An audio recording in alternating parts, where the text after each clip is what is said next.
hardly get medicine, they hardly get good services of doctors, and our people are hardly able to pay their bills. But the doctors there and the staff that is in Kenyatta National Hospital, I think they are doing a magnificent job. But the question is, if we cannot pay for that facility, then what will happen to the majority of Kenyans who, like you and me, do not have that insurance cover to enjoy the best of facilities in this country? Honorable Speaker, the elephant in the room, why there is a lot of haranguing and complaints from the other side, is because the Kenya Kwanza government is saying, let us grow the tax bracket, let us grow the economy, because we have been selectively taxing the few who earn salaries and the few big companies. Today we are saying, let everybody who is within reach of taxation pay their tax. And I think that is the discomfort that we are experiencing. Honorable Speaker, this particular committee have done a good job. What they have done is they have tried to balance between tax exemption areas and taxation areas. Finally, it is on the housing levy. Honorable Soro said, in Kisii there is not enough land. In Marsabit, we have enough land. Sometimes we think what to do with that land. For that reason, if there's a constituency where the government is ready to build the 290 houses, I think they can come to Marsabit, and that land is available. Finally, the issue of housing levy, it is a saving, not a taxation. Kenya is considered to be one of the countries where people... Your time is up. Makali Mulu. Yeah, thank you very much, Honorable Speaker. Honorable Speaker, I want to start by swearing that I will say nothing but the truth only. Honorable Speaker, since this country became independent in 1963, projects have been funded, development projects have been funded, and the funding has either been through local revenue or debt. You are there. So this idea of people saying that development will not be able to be carried out because the bill will fail is a fallacy, Honorable Speaker. The second point, Honorable Speaker, is that we all say that Honorable Mwai Kibaki was able to multiply local collection by 5 times. There are 2 things which Mwai Kibaki did for him to be able to collect that kind of amount, Honorable Speaker. The first one was to ensure that Kenyans get value for money, so that the taxes they pay, they are able to get the kind of development they expected. And the second one was to build public trust, Honorable Speaker. Honorable Speaker, if you look at what is happening, Honorable Speaker, if you look at what is happening, Honorable Speaker. Order, Honorable Makali Mulu, there's a point of order from...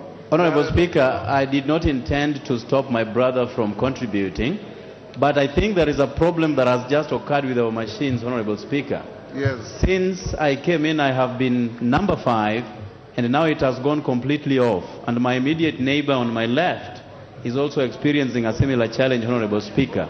So how, all of us, so how do we then track? Because some of us forfeited their lunch in order to be here so that we contribute substantively to this debate, Honorable Speaker. So kindly advise, Honorable Speaker, on the same. Go on, Makali Mulu. Yeah, thank you, Honorable Speaker. So, Honorable Speaker, what I was saying is, improvise. I just want to comment on a number of proposals. Honorable Speaker, the proposal to increase VAT from 8 to 16%, Yes. fuel levy, Honorable Speaker, will have 2 implications. The first one is going to be able to increase the cost of transportation, and the second one is the cost of production, Honorable Speaker. This is going to be made worse, Honorable Speaker, by the fact that in the same bill, there is a proposal, Honorable Speaker, to increase what they are calling, Honorable Speaker, vehicle advance, increase advance payment on passenger vehicles and commercial vehicles, Honorable Speaker. So the cost of transport is going to be increased. And as a result of that, Honorable Speaker, even agricultural production is going to be more costly, Honorable Speaker. So we are likely not to get the kind of benefits we expect from that increase. The second matter, Honorable Speaker, is the issue of the housing levy. Honorable Speaker, it's been proposed that we charge 3%. I listened to the committee chair indicating that he will be reducing that to 1.5%. But two things, Honorable Speaker, have happened which are going to make the things worse, Honorable Speaker. The first one, the capping has been removed, Honorable Speaker, of 5,000. So you only pay now 1.5% of your basic pay, Honorable Speaker. The second one, Honorable Speaker, is that the issue of the money being collected, the issue of it being a saving where you can claim it back, Honorable Speaker, has also disappeared. So now what is going to happen, Honorable Speaker, is you give out the money, you will not be claiming anything, which makes things worse, Honorable Speaker. Honorable Speaker, I've not even spoken for a minute, I can see. Yeah, so Honorable Speaker, the issue is the housing levy, Honorable Speaker, will be making matters worse for the Kenyans instead of improving it. The third issue, Honorable Speaker, is the issue of moving a lot of the goods from zero rating to tax exemption, Honorable Speaker. The fact that you are moving from zero rating to tax exemption, Honorable Speaker, is going to increase the cost of the same goods because the component of VAT for the inputs will not be factored in, Honorable Speaker. So, by the fact that this bill is proposing to move a lot of the goods from zero rating to tax exemption, Honorable Speaker, is going to make things worse for Kenyans. The other thing, Honorable Speaker, is the excise tax. Yes. There has been...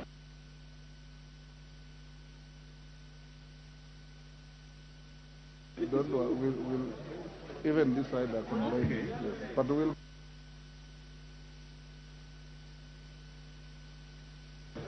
Yes. Thank you, Makali Mulu. Give Makali Mulu 1 minute. Yes. Thank you, Honorable Speaker. So the last point, Honorable Speaker, is the issue of the excise tax, where I was saying the fact that when you impose excise duty, Honorable Speaker, on goods like clear, cement, and sugar, what will happen, Honorable Speaker, is even the expectation of generating more revenue or improving local manufacturing is going to be negated.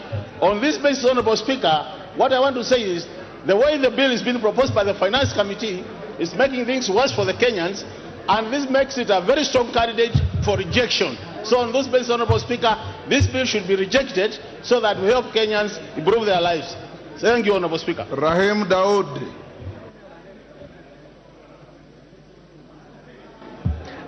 Thank you, Mr. Speaker. Mr. Speaker, I would want to support the finance bill. And Mr. Speaker, I have seen the minority whip here today. Honorable Junet Mohammed is here. And Mr. Speaker, I think he should be doing his work because this report of the finance bill has been signed by both sides of the aisle, the Azimio together with the Kenya Kwanza. So, Mr. Speaker, I fail to understand when they are opposing this bill, when his members have already signed this bill. No offense meant, minority whip. Mr. Speaker, the reason I am supporting this bill, Mr. Speaker, the committee has done an excellent job. The committee of Honorable Kimani Kuria has done a good job, Mr. Speaker. Clause number 36 of Section 32 of the Tax Tribunal's Appeals Tribunal, where the Treasury had proposed that any person who is aggrieved by the position of the Commissioner of Income Tax or Commissioner General cannot appeal until he deposits 20% at the tax KRA. So, Mr. Speaker, that has already been overturned by the committee, and that's a very good proposal. Mr. Speaker, the committee again has overruled the Treasury on the tax exempt, what Mheshimiwa Makali Mulu has talked about. Mheshimiwa Speaker, the clause number 3330, where Treasury had proposed to do VAT exempt for fertilizers and other pesticides together with the tea, the committee in its wisdom has rejected, has said that it should be zero rated so that all the companies which are producing fertilizer together with the pesticides will be able to now claim the VAT. Mr. Speaker, the other thing one of the previous speakers has talked about, I think I did raise an issue, but the mobile tax has not been increased. It was proposed to be 15 from 12, but the committee has retained it at 12 and ignored Treasury. So, Mr. Speaker, that should be even noted. Mr. Speaker, the digital content, a few speakers previously have said that the digital content was at 15%. Yes, Treasury had proposed 15, but the committee has reduced it to 5%. So, Mr. Speaker, there are many other things which are good in this bill, where the rental income was at 10%, but it has been reduced to 7.5%. So, Mr. Speaker, let us look at the good points in this bill, and I believe once the bill comes into play, we will have the housing levy. I need houses. If the members who say they do not need houses, I need houses in my constituency, and Meru County is ready to take all those houses which will be provided. Because once those are there, I mean, we are not looking at houses for ourselves. We are looking for houses for our people who will be getting those houses. Mr. Speaker, the clause number 52, where the committee has rejected the proposal of Treasury to give the Commissioner of Tax to registration on notification of abuse of power. So, Mr. Speaker, there are a lot of good things in it. The LPG, 16% VAT on LPG has already been removed. So that will mean LPG now will be costing much, much cheaper, and green energy as well. There are many incentives for the green energy. So with those few remarks, Mr. Speaker, I wish to support. And there are people on many WhatsApp groups, they say that they will probably not elect us in 2027. We want to tell them, wait and see how these tax proposals will work, and I believe they will work to our good.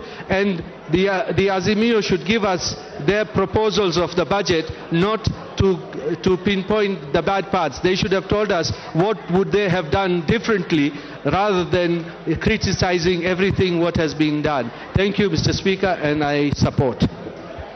Karoli Omondi.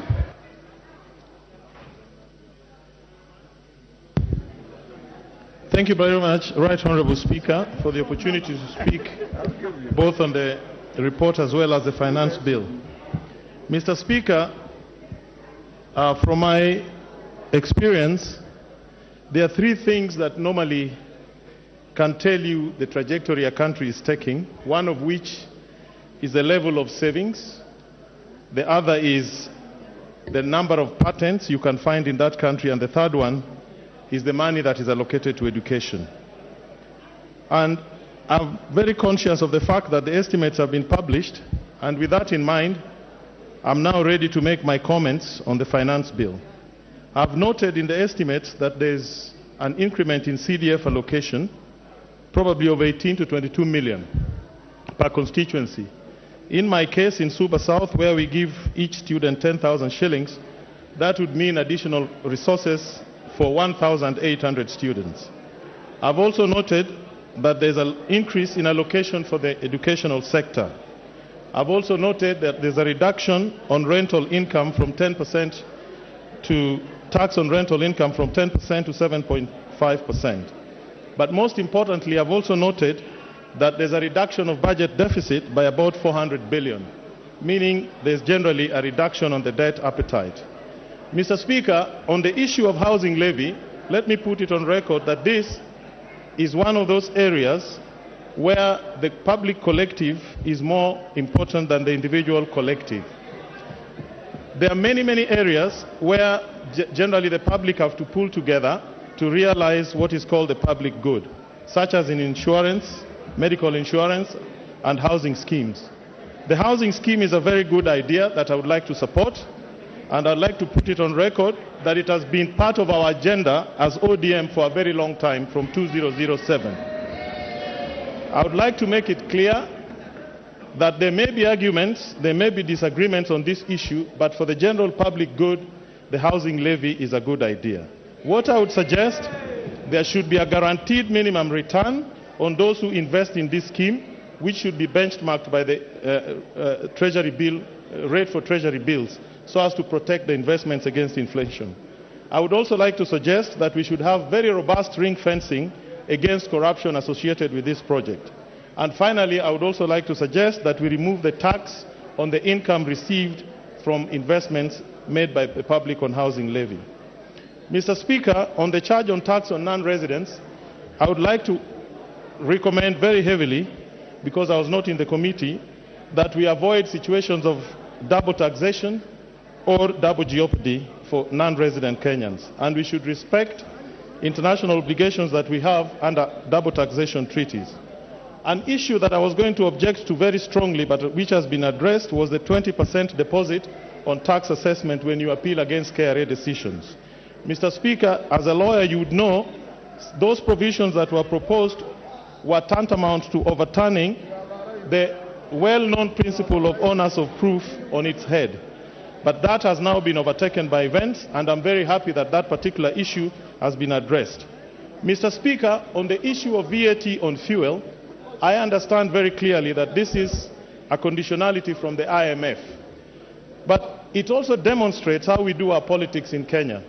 It is very interesting that those who last year voted for the introduction of the VAT 8% are this year completely opposed to it.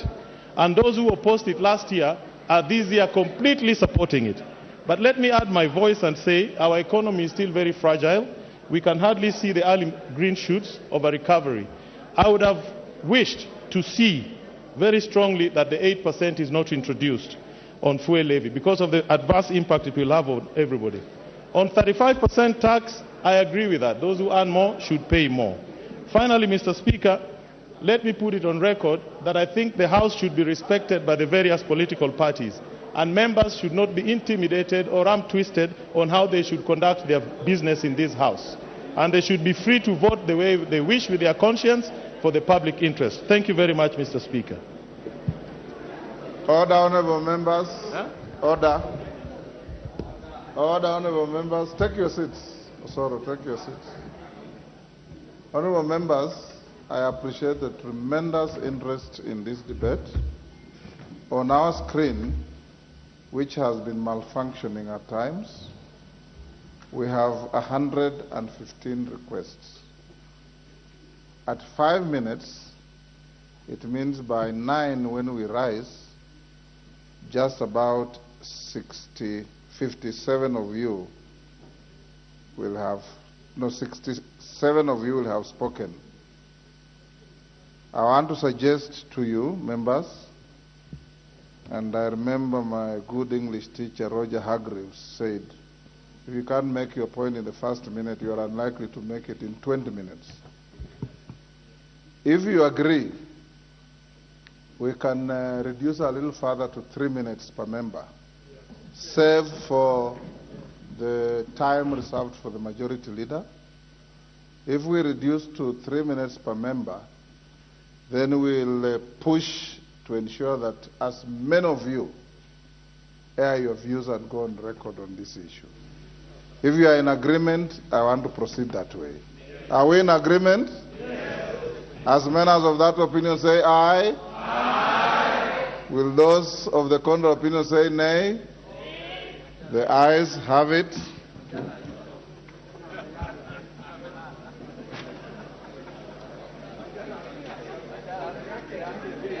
David Ocheng. Adjust your timing, 3 minutes. And honorable members, please reduce your trips to the chair so that we can order. Honorable members, please reduce your trips to the chair. We'll make sure everybody speaks.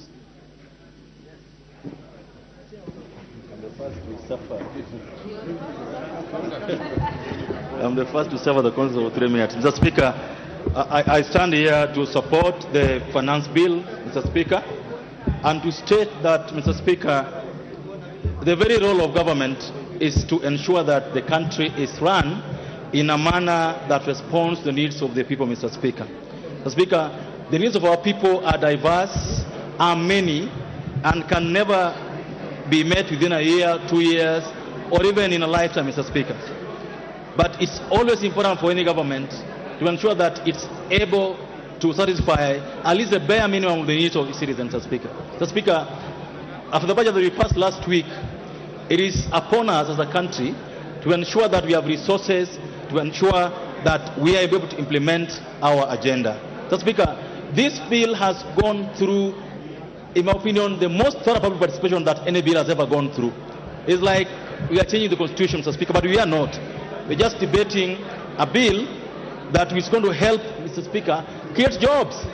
Mr. Speaker, this bill has made proposals to put taxes that will ensure that you don't import so much fish, you don't import furniture, we don't import cement, we don't import paints. Mr. Speaker, the bill as currently done promotes job creation. And that's what we need in this country. We need more jobs, not fewer jobs, Mr. Speaker. And by ensuring that we are protecting the local industry, Mr. Speaker, we hope that more jobs will be created. Mr. Speaker, I'm happy with the committee on its recommendations on the tax on sugar. I was so worried, Mr. Speaker, that this was going to make our industries uncompetitive in EAC. Mr. Speaker, I thank the committee for accepting to remove the proposed import on sugar, because we're going to have our products going out into the East African region at a lower rate, Mr. Speaker. Mr. Speaker, the housing levy, Mr. Speaker, is the elephant in the room. Mr. Speaker, it is stupid. In fact, I don't know what I can describe, to beat a man for doing what you yourself proposed. The other side proposed this housing levy, Mr. Speaker. Now it's being implemented. And so the issue with the other side is not that they don't like housing. The issue they have is that someone else is implementing it. If they were the ones implementing it today, they would be asking us to support, Mr. Speaker. So I want to just request all of us to give this housing levy a chance, Mr. Speaker, and warn, Mr. Speaker, that after we approve this housing levy, Mr. Speaker, this parliament should ensure that anybody who misappropriates money for housing should go to jail, Mr. Speaker, forthwith. Mr. Speaker, will ensure that we are accountable, that the government is accountable on the money Kenyans are going to give on the housing levy, Mr. Speaker. Mr. Speaker, I want to end by saying that patriotism, Mr. Speaker, means supporting your country all the time, and the president when he deserves it. This president just took office 8 months ago. He deserves our own attention and support for him to make this country a better place, Mr. Speaker. I support and hope that all of us are able to, so that we can move this country forward. Thank you. Rachel Nyamai.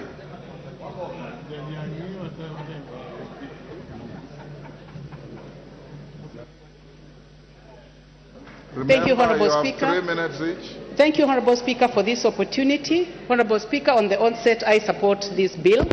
Mr. Speaker, I am supporting this bill because my constituency is a beneficiary of a project of 147 kilometers of tarmac, and I have made requests for more roads. So I will be insincere, Honorable Speaker, to be in this House to say that the budget should not be financed. Honorable Speaker, on the matter of housing, Mr. Speaker, this is not a new project. It is a project that has existed in the previous regime, and it is here with us now, and I would like to encourage all our colleagues to support this bill. I support this housing levy because it is going to keep our young people busy through provision of labor, through provision of construction materials, among others. Honorable Speaker, I would like also to say that we cannot continue producing what we cannot continue importing what we can produce in this country, Honorable Speaker. We are importing toothpicks, Honorable Speaker. We cannot continue doing so. We need to give a chance to our country so that we can have steel wool produced from our iron ore. We produce labor here. We produce all these other products here so that they can be manufactured here, packaged here to benefit our youths, to keep our youths busy so that they get off alcohol and all the other forms of ills that keep them away because they are busy. Honorable Speaker, I would like to go to the matter of digital marketing and say that every government must take digital marketing very seriously and must harness it. And the finance bill has already taken care of that.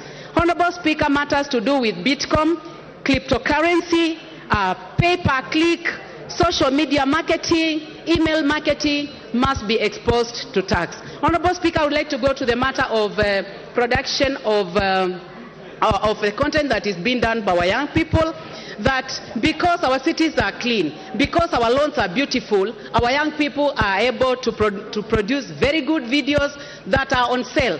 Honorable Speaker, I do not see any problem that we give a small fee of 3% has been suggested. So, Honorable Speaker, as I sit, I would like to say that for the title deeds, for the roads, for electricity, for everything that we are asking from government, because we must finance development. Thank you, Honorable Speaker.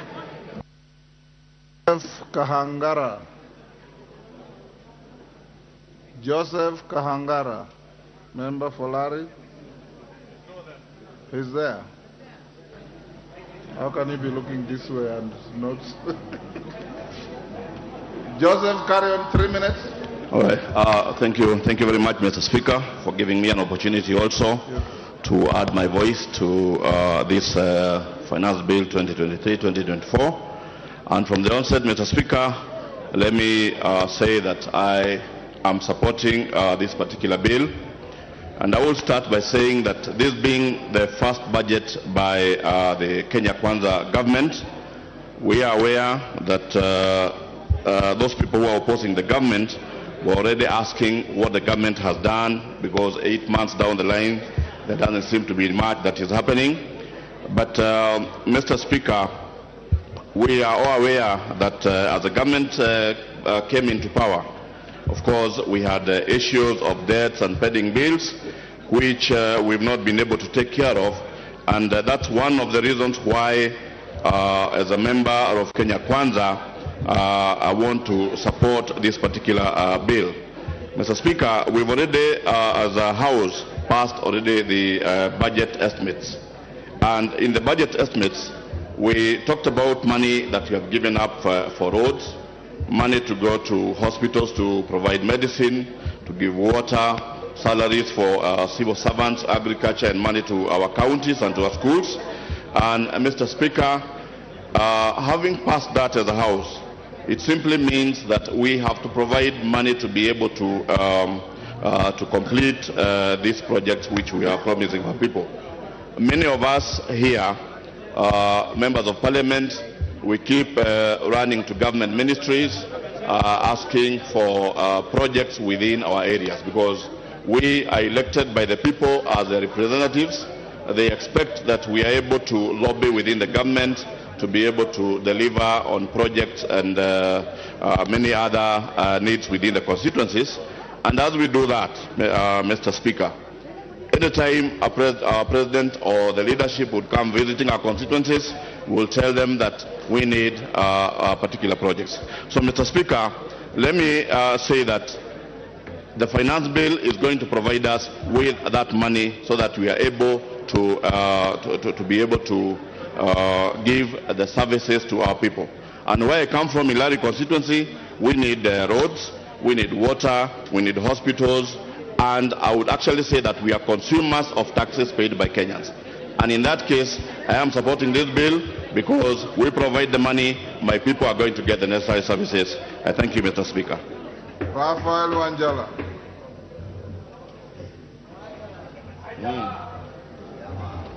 Thank you, Mr. Speaker. Mr. Speaker, I stand on a point of order. I am giving you an opportunity to contribute to the finance bill. Mr. Speaker, I stand on a point of order, a quick one. Mr. Speaker, I was even, you know, Mr. Speaker, it's us who appropriates money for this government. And Mr. Speaker, we were promised that our CDF money will be in Kitty by Thursday. Yes, they brought 5 billion as they promised. But the second 5 billion that was supposed to be deposited by tomorrow, by yesterday, Tuesday, latest 5, up to now, it has not been deposited. Are we in order to keep on appropriating money for the other departments of government, yet we who appropriate, we don't get any money? Is that your contribution to the finance bill?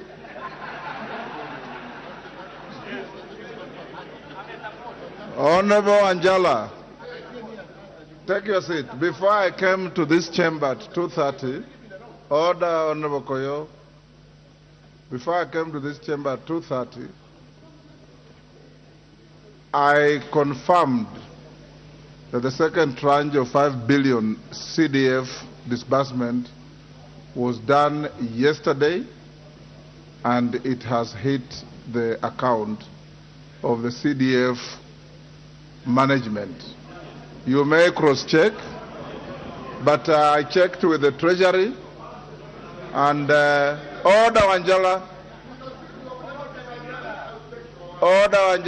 you know me, we have been in the same party for a long time, before you veered off, and I'm telling you as a fact that the money was disbursed, 5 billion, and the minister has indicated that before the closure of this financial year, all the outstanding CDF money will have been disbursed.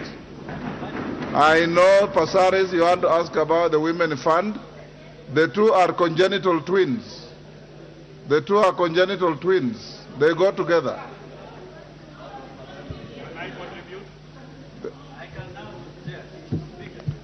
Who had finished speaking? The member for Larry. Now I'll give to member for Nyando, Jared Okello. I'll come to you, Jack. Just be patient. Honorable Speaker, I thank you. Everybody will speak. Just be patient. Oh, my 1 minute is already going. Honorable Speaker, I thank you very much for the opportunity, and I rise to vehemently oppose the finance bill, because it is that which will paint a very gloomy picture on the faces of the electorate that sent us into this House, Honorable Speaker. Honorable Speaker, this morning I was driving to Parliament, but I also thought of detouring into immigration to check on a passport that I've been pursuing for a little longer. And Honorable Speaker, I was told a similar story, that the machine broke down over 1 year ago, and it has not been rectified to date. And Honorable Speaker, that is the same government that wants to provide me with a house. And similarly, Honorable Speaker, I tend to look at the squalor situation that our police officers live in. 60 years after independence, Honorable Speaker, and that is the same government that is promising me a house in the next 7 years, Honorable Speaker. Either there is an absolute appetite for money in this government, or there is greater affinity for corruption that will be unraveled within the next few years, Honorable Speaker. I am perturbed that the VAT on fuel that will move to from 8% to 16% will have a multiply effect on everything from production to manufacturing to transport. Every sector will have to hike their prices just because of this movement from 8% to 16% of VAT, Honorable Speaker. And this is something that we have to interrogate very well. Honorable Speaker, I come from a sugar-growing region, and I'm disturbed that the local sugar is now going to attract taxation. And yet we know that under the COMESA trade tariffs, there is 0 rated taxes on COMESA sugar, Honorable Speaker. Are we killing our sugar to the detriment? Are we, perpetuating the interest of COMESA sugar to the detriment of our own, Honorable Speaker? I am told, and I have read, that there will be VAT on insurance, Honorable Speaker. Are we taxing the accident, or we are taxing the injury, Honorable Speaker? These are some things that we need to really look into, Honorable Speaker. Then there is finally the tax amnesty that has been taken back to December 2022, Honorable Speaker. The law does not act retroactively. The law moves forward. So either there is something fishy with this tax amnesty, or there are a few individuals who want to escape the hangman's noose when it comes to tax violations, Honorable Speaker. And with that, I thank you for the opportunity. Bashir. Honorable Bashir. Thank you, Honorable Speaker. Honorable Speaker, this Finance Bill 2023 has generated a lot of interest, more so to most of Kenyans. And the reason for that is because of the lies and the rumors surrounding the finance bill. Some Kenyans were actually asking me, why is the government introducing a finance bill looking like there has never been a finance bill in Parliament? That this is the first finance bill ever to grace this House. And that is the concept that those who oppose have driven into the minds of Kenyans. Honorable Speaker, when you look at the entire finance bill cumulatively, how much does it plug into the 2023-2024 budget? Only 311 billion Kenyan shillings. But what it has created, it's as if that this finance bill is being used to generate 1 trillion shillings. And I'm sure those opposing have not even taken into cognizance that it is only plugging 311 billion shillings into the budget of 2.6 trillion shillings. These are things that people don't want to know about it. And so the point is that don't make it like this is Finance Bill 2023 is the entire budget and everything. No, that is the only amount it is bringing. But again, we have a choice. The choices are two. We raise taxes or we borrow. The easier route is to borrow. The hard road is to raise taxes. When you borrow, it's an easy route, but ultimately you will pay through the nose. But if you raise your own taxes, however painful it is, because as I said, no pain, no gain. You must raise taxes so that you can feel the pain. Honorable Speaker, there are issues that I've been talking about, housing levy. Let me ask, these houses that are being built, who is going to build? Who are the casual laborers? Who are the suppliers of materials? Are they not Kenyans? Are we not going to generate employment and resources for those who are building and those who are selling the materials? We do. All of us here seated here have houses, and you are saying housing is not a priority. Why do you live in a house? Why don't you live in caves?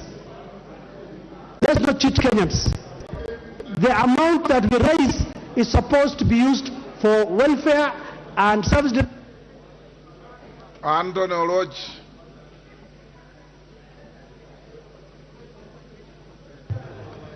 Thank you, Honorable Speaker. I'd like to begin first by saying that this finance bill is for total rejection.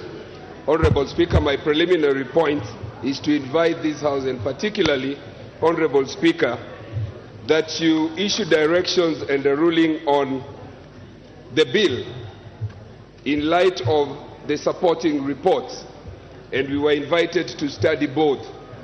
I have audited 1/3 of the proposals for amendments, and my view is it goes contra our standing orders and the traditions of this House that you cannot amend more than a certain percentage or fraction of a bill without mutilating it or without it turning out to be another bill. The number of clauses that have been amended that I have personally gone through, out of the 84 clauses that I have gone through of one particular stakeholder out of the more than 180, 50% of those the committee has either amended, deleted, or agreed, which means more than 50% of this bill, after the report will have been tabled, will not be the same bill. Honorable Speaker, having dispensed without preliminary issue, I'd like to state as follows, that I have gone through 5 finance bills. This would be the 6th. Honorable Speaker, on this particular one, and on very many clauses touching on ordinary Kenyans, this government has gerrymandered, prevaricated, wobbled, and in the end said nothing and presented nothing to the people of Kenya. Honorable Speaker, this bill is for rejection.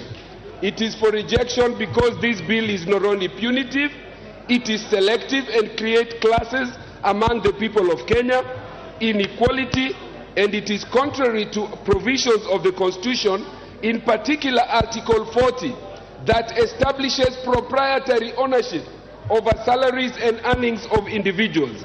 It is contrary to the provisions and the tax principles under Article 201 that says that tax must be simple, it must be equitable, it must be accountable.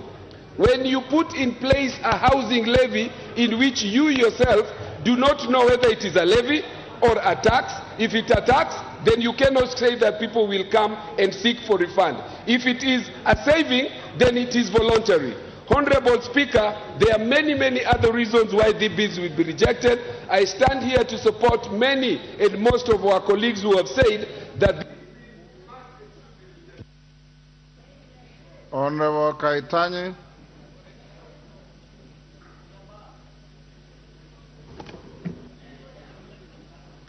Yes. Give the Honorable Kaitani the... Thank you, Honorable Speaker. I stand to support the finance bill, and I specifically want to address 2 issues on the finance bill. One is under Section 72, the export and investment promotion levy that is proposed to be imposed on products that need to be manufactured in the country. As Kenya today, in our constituencies, we currently talk of unemployment. The unemployment rate is very high, and unless we address this issue of unemployment, there is no way that we are going to get employment for our youth. So we need to create employment. We need to get companies manufacturing in our country. The cement factories, for example, need to manufacture more from our countries as opposed to importing clinker and coming to finish the product in Kenya. If we can be able to convert the limestone that we have, we get levy from our quarries, and get that limestone converted into clinker, and that clinker is used in our factories, we'll have employed 100 more, 200 more Kenyans that are looking for employment. In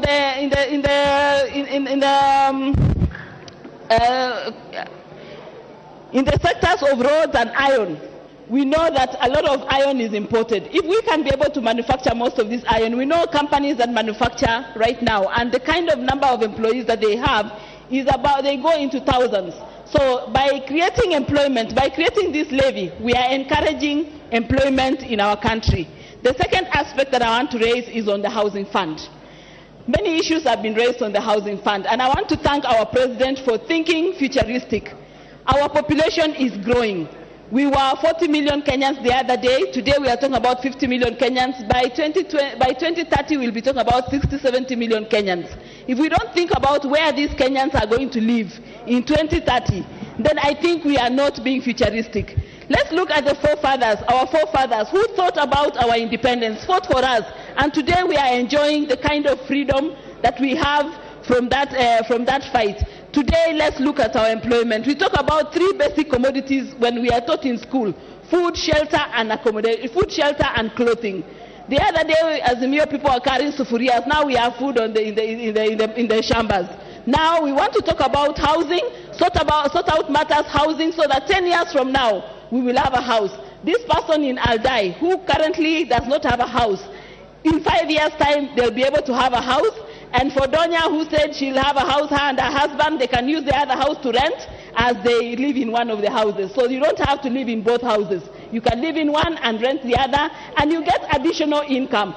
Let's talk about employment that we get from this housing. There's a lot more employment that will come from this housing. At the end of the day... Member for Bumula. Thank you, Honorable Speaker. From the onset, I wish to oppose this bill.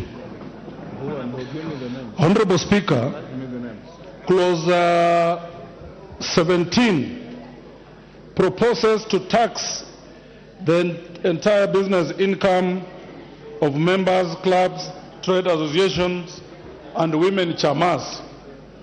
Literally, Mr. Speaker, this bill is proposing now to bring the chamas of women in the villages now to be taxed.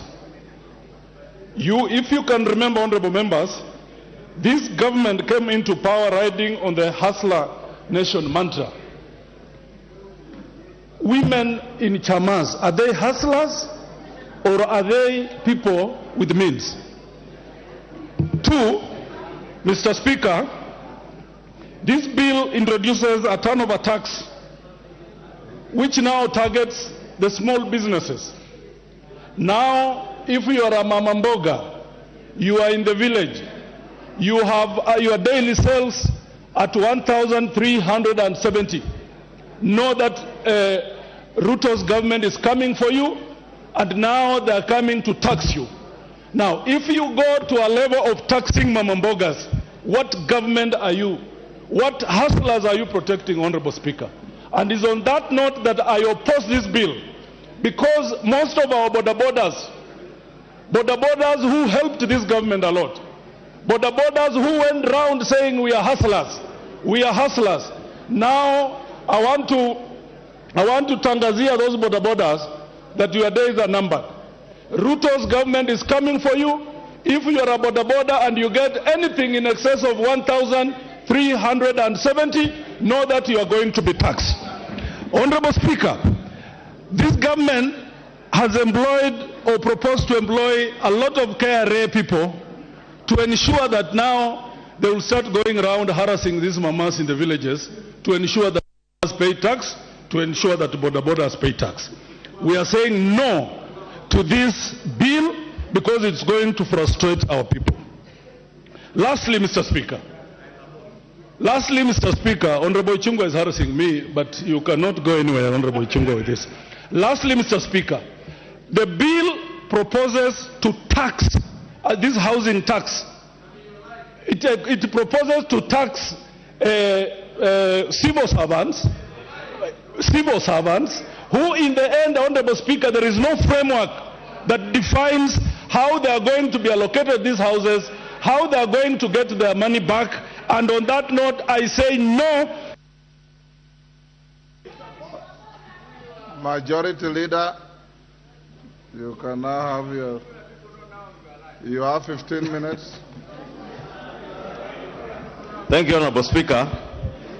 Honorable Speaker, I support this bill.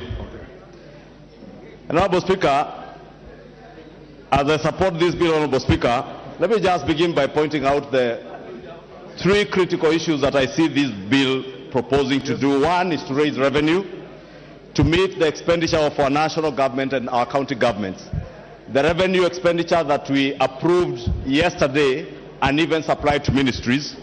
Two is to provide tax incentives to both consumers and Kenyan businesses, and that's why you see a raft of proposals that incentivize the Kenyan businesses. Three, Honorable Speaker, is to improve the tax administration by easing the tax burden to persons and also to businesses paying taxes. Honorable Speaker, it is not lost on all of us that we are in an economic crisis in this country. Honorable Speaker, the economic headwinds that we are facing as a country, including the high cost of goods, the high cost of living, a weakening shilling against almost all major foreign currencies, are linked to the residual effects of the post-COVID or the COVID pandemic, and also tied to the disruptions occasioned by the war in Ukraine and Russia, and also the instability within our region, Honorable Speaker, with the influx of refugees coming into our economy and other areas. Therefore, Honorable Speaker, we are in a situation where we are not alone globally. We are part of the global economy, and the rising interest rates in Western democracies like the US have had a ripple effect on our exchange rate and consequently even on the cost of living and the cost of commodities, considering that we have been importing most of our goods, including, Honorable Speaker, food items. Honorable Speaker, it is true that in the last few months government has had to waive duty on food items to try and bring down the cost of living and make the cost of living more palatable to Kenyans.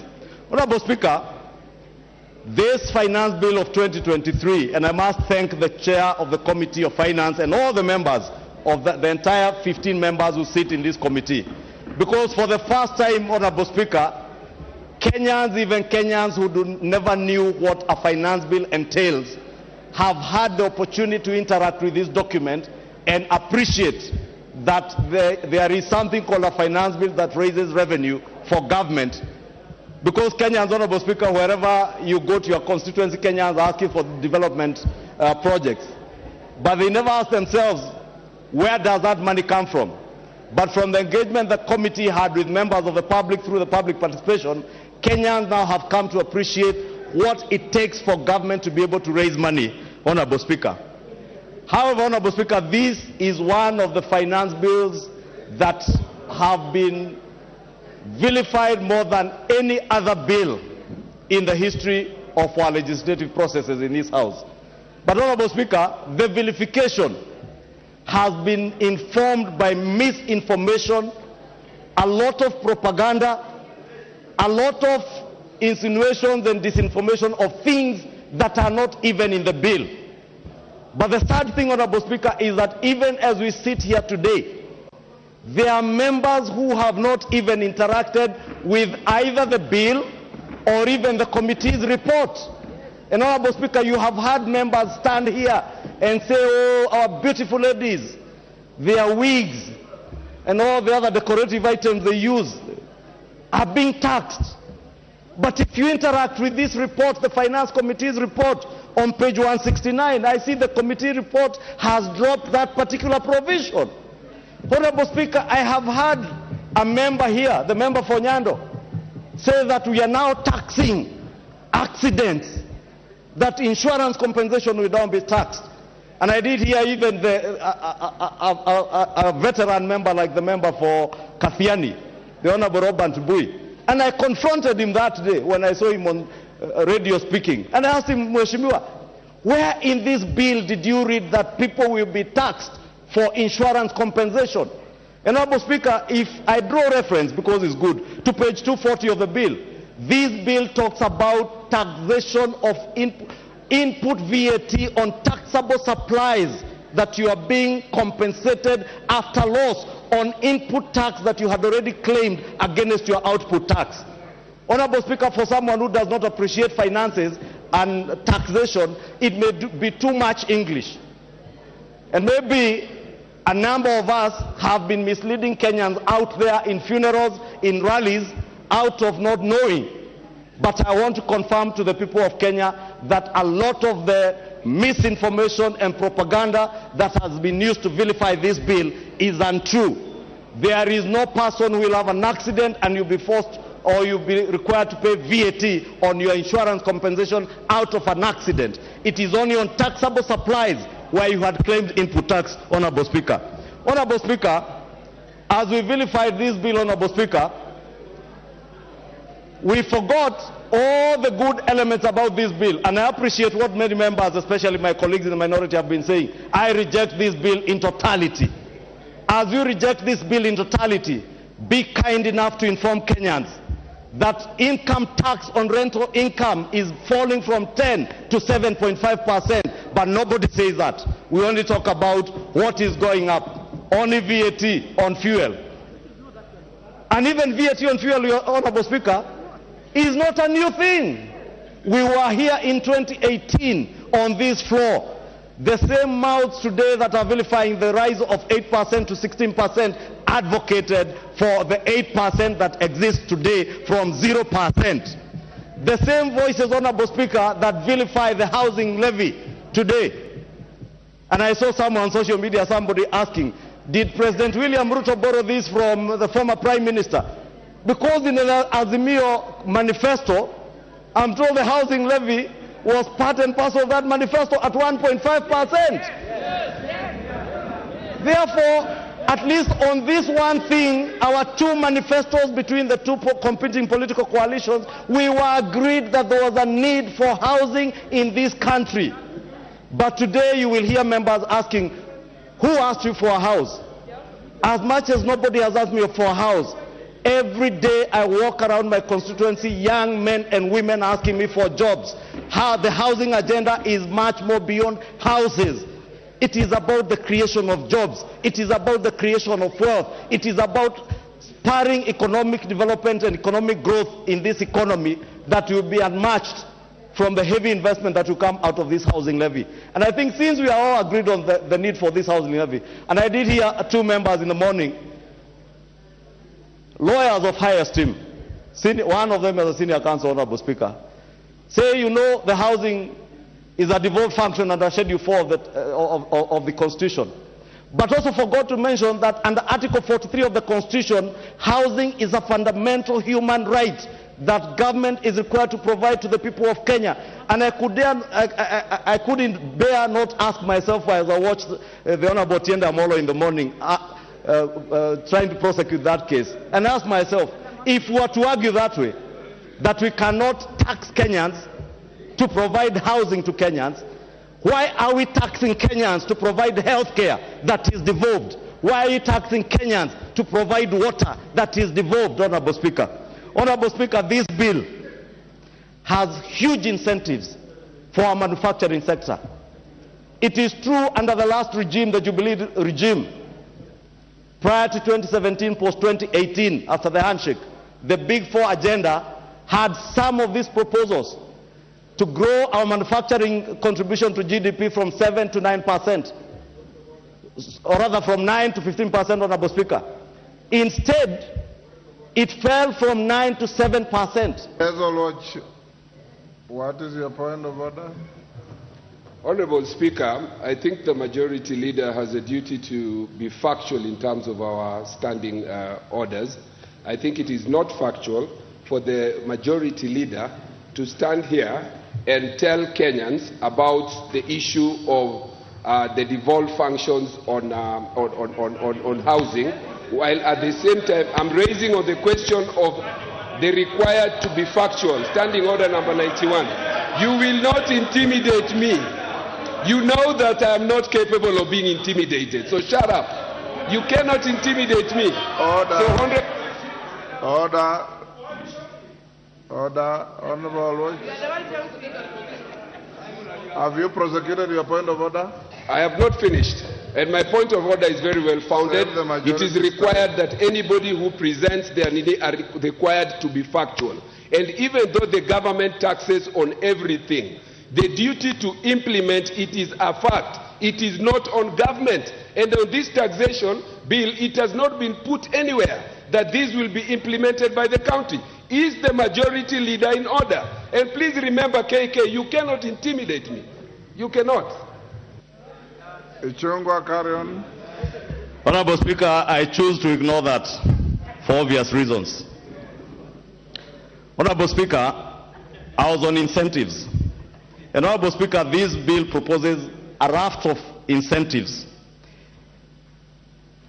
that have lower tax implications to the people of Kenya. And I was talking about manufacturing, from the manufacturing of human vaccines in Kenya. Honorable Speaker, this bill speaks to incentives that will lower the rate of income tax and offer incentives for manufacturing of human vaccines in Kenya. And we all remember pre and post-COVID, the issues we had with COVID vaccines, Honorable Speaker, and what implications that will have to all our young men and women who are looking for jobs. Honorable Speaker, also in respect to local manufacturing, in the manufacture of motor vehicles, the bill has proposed a concessionary corporate income tax rate for local vehicle manufacturers at 15%, down from 30%. But nobody will mention this, Honorable Speaker. Nobody will tell you, among us those who are vilifying this bill, Honorable Speaker, that critical value chains in the manufacture of vehicles, including solar batteries, electric cars, their incentives have been input in this bill, and the committee actually has added further proposals even on the import of the electric cars and motor vehicles, Honorable Speaker, including electric motorcycles, to bring down the amount of fuel that we consume every month, Honorable Speaker, that is taking a huge chunk of our foreign exchange. Honorable Speaker, I have spoken about the rental income tax that is falling from 10 to 7.5%, bringing down the cost, the burden of tax for landlords and consequently to tenants who can now enjoy lower taxes, lower rents when the taxes being paid by landlords are being lowered, Honorable Speaker. Honorable Speaker, on VAT, those who tell you about, or rather vilify the bill, lying to Kenyans that they will pay VAT on tax, on insurance compensation, will not tell you that this bill is now exempting VAT for inputs on goods where farms used to manufacture drugs, both human and animal drugs, Honorable Speaker. The bill also provides exemptions on construction and equipping of specialized hospitals, Honorable Speaker, which was with a bed capacity, and I see the Honorable Nyikali is very keen on that, a bed capacity of 100 beds. But the committee, in their own wisdom, have now reduced that exemption to bed capacity, hospitals with a bed capacity of only 50 beds. You can imagine how many hospitals in our constituencies can now afford to have a 50-bed facility that will enjoy tax incentives, therefore bringing the cost of medication and health care, making it cheaper for our people. But nobody, again, Honorable Speaker, will tell you about this. Again, on VAT, Honorable Speaker, there are proposed exemptions to several agricultural products, among them the transportation of sugarcane. And I was wishing the honorable members from the sugar belt were all here, because I have not had any of them speak about this. Honorable Speaker, they will now enjoy exemption on transportation to sugarcane, of sugarcane to sugar mills. There will be exemption on fertilizer, exemption of value addition to tea. Honorable Speaker, the manufacture of pesticides and pest control are also being exempted under the VAT. And all these things, Honorable Speaker, are in this bill. But nobody wants to say, I will say them, Mr. Speaker, because I have a duty and responsibility to inform the people of Kenya on the truth about what is in this bill, Honorable Speaker. Honorable Speaker, there are also other proposals of zero rating items to do with fertilizer, as I mentioned, some for sugarcane in sugar mills, pest controls, Honorable Speaker, and I could enumerate, Honorable Speaker. Under the excise duty, Honorable Speaker, and I know the member from Mathare took 1 minute, I will beg you add me that 1 minute.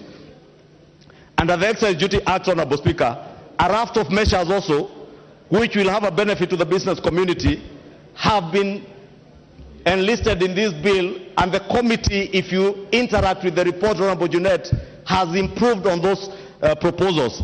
And the bill seeks, for instance, to remove the annual inflation adjustment for certain accessible goods that have been making business people and manufacturers to review the cost of.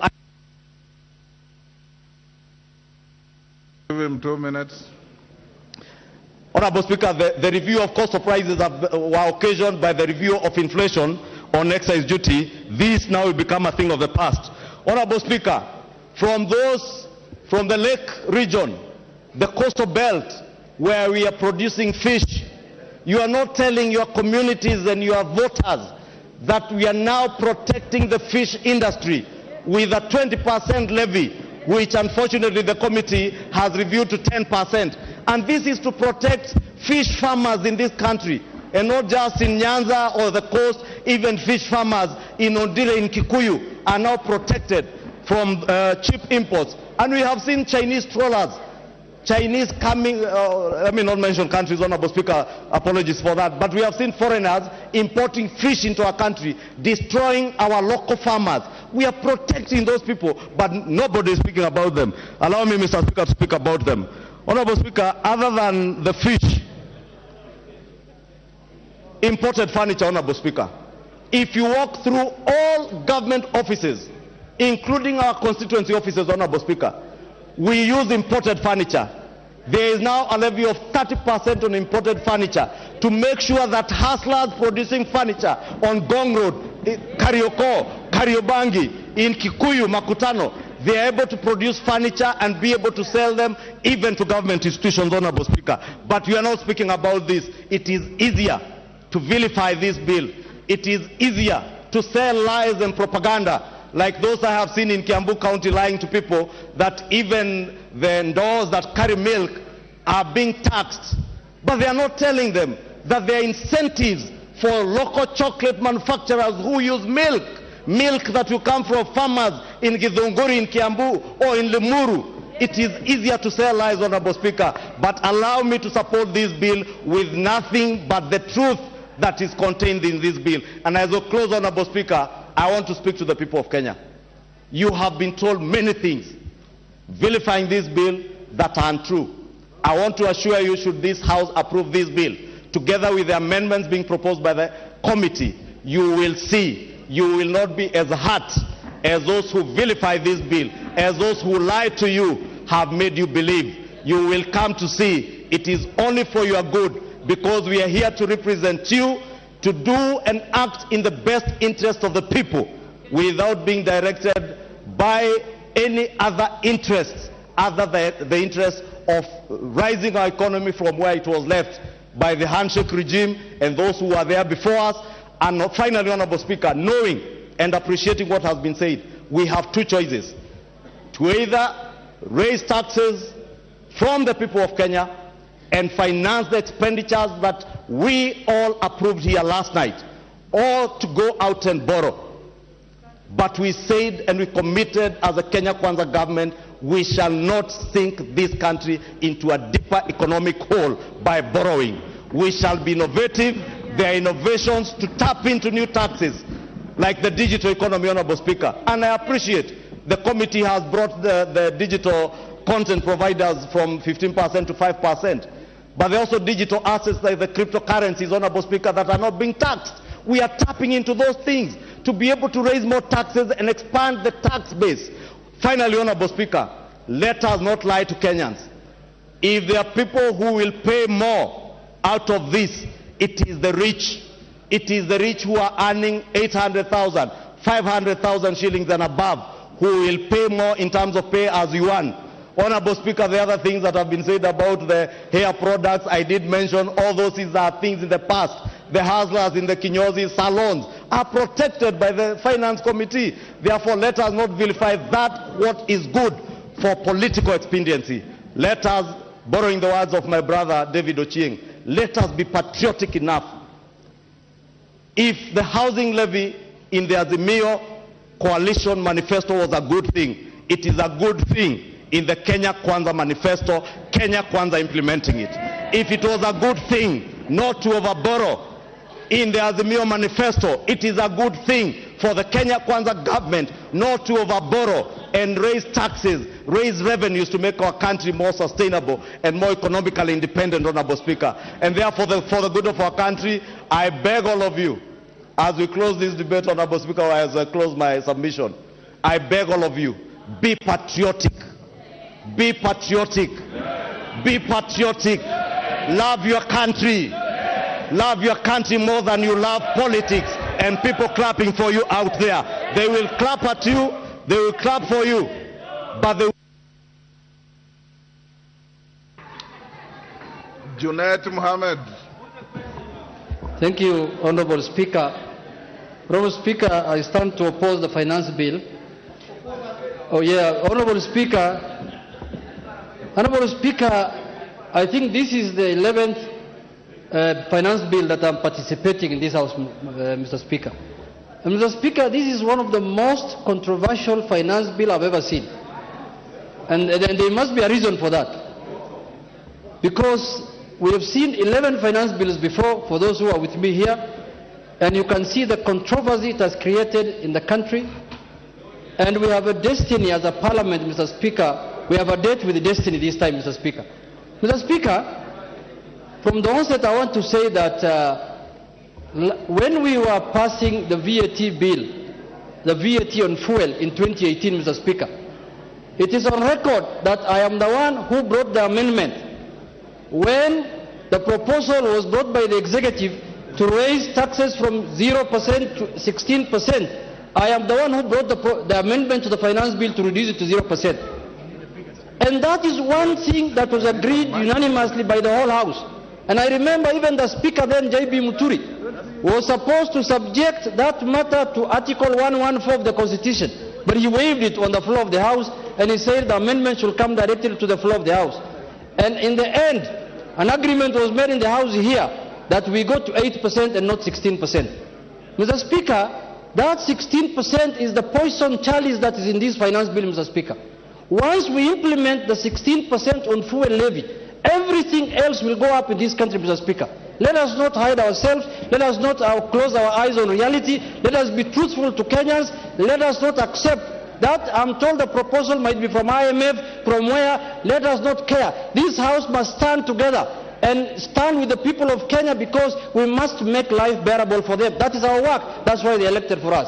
Secondly, can I tell the majority leader that the housing levy that he has alluded to in the Azimio manifesto is completely different from what is on this finance bill, Mr. Speaker. Our housing levy was modeled in accordance with the Singapore model, where we were supposed to collect money cheaply, affordably, in a manner that is bearable to the people of the Republic of Kenya, Mr. Speaker. Not this one of collecting through the nose, Mr. Speaker.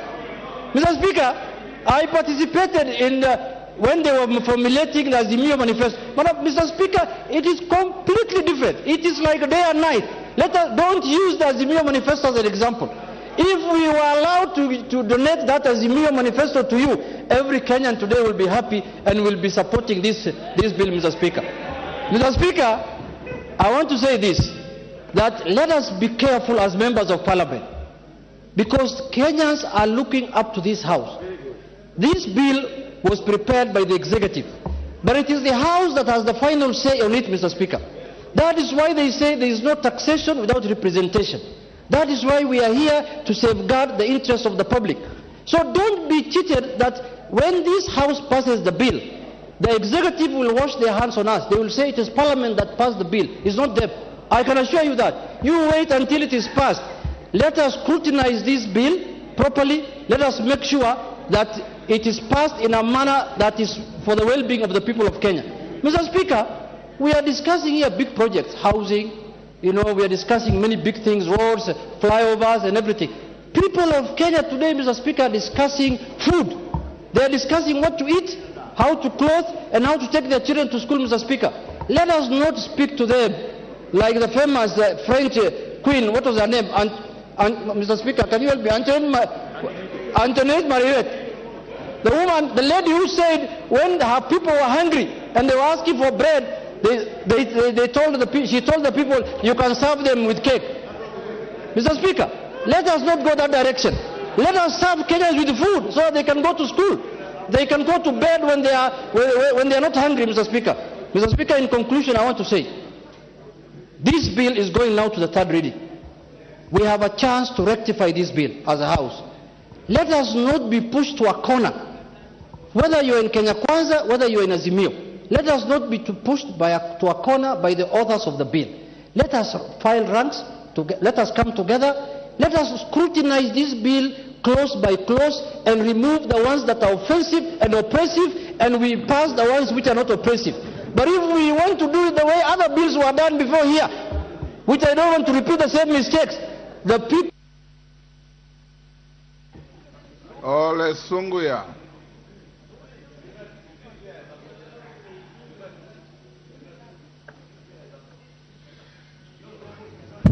Thank you, Mr. Speaker. On the onset, as a member of the Finance and National Planning, I support the bill. I support the bill. Honorable Speaker, the Finance Bill 2023 will be a game changer to this honorable country called Kenya. Honorable Speaker, the Finance Bill is addressing the core economy and gaps of an ailing economy. The bill addressing over 3 million unemployed youth who need a job. Honorable Speaker, the bill is a historic bill that will mark a better start of the economy recovery. Mr. Speaker, sir, the bill is addressing the debt reduction, which now stand, the debt in Kenya stand at 9 trillion, which was left by the last regime. Mr. Speaker, our project was stalled, and men and women of the last regime put the money on their pocket instead of our projects. Honorable Speaker, the bill is an important bill that will change this country, will address a number of education of millions of people and students that are unsheltered. Millions of Kenyans to finance the roads, to finance millions of people of Kenya who are thirsty. Mr. Speaker, I stand to say that this finance bill will address many gaps through even CDS, that a number of things and health need to be addressed. I stand to say that this bill must be passed. Thank you, Honorable Speaker. Mama Zamzam.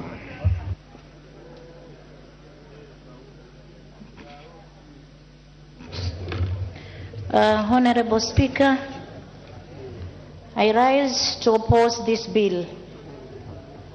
Honorable Speaker, Kenyans have braved harsh economic times in the last couple of years.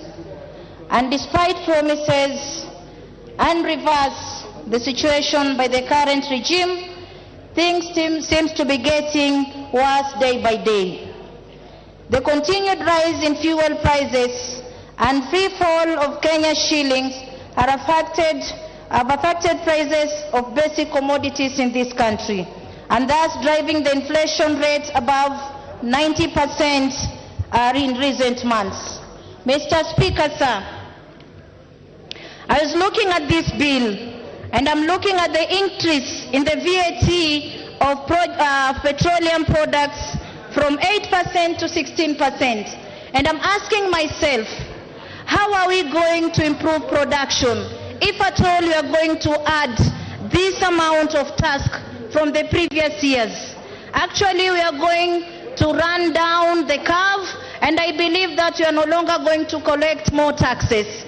As you are aiming at collecting more taxes, Honorable Speaker, with this kind of increase, production is going to fall low, and the Kenyans are going to suffer even more, and the production definitely will go down.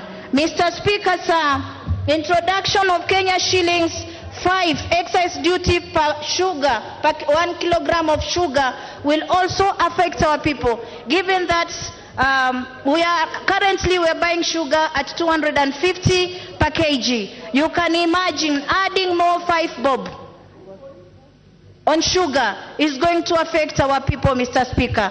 This is not a bill for Kenya Kwanza. It's not a bill for Azimio. It is a bill for the people of this country. And someone was asking, what can we do to improve our economy? Mr. Speaker, sir, I want to state that the government can start by saving the over 700 billion looted annually by sealing all loopholes. The government should go after looters to recover stolen public resources instead of discontinuing corruption cases and appointing thieves state officers. Cut down the size of government. A broke government should not be recruiting 51 principal secretaries and an equal number of illegal cabinet administrative secretaries. Eliminate unnecessary offices, including the offices of the spouses of our executive. We don't need this office. Thank you, Mama Zamzam. Although you are flouting the rules of the House by reading a speech instead of debating. Mama Alice Nganga. The rules of the House don't allow you to read a speech except the mover here if he has notes to guide him. You are debating. Give the microphone to Alice Nganga.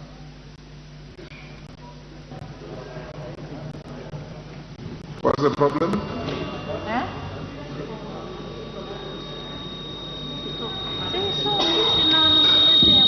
You have Mama, switch off Mama Zamzam and give the microphone to Mama Alice Nganga.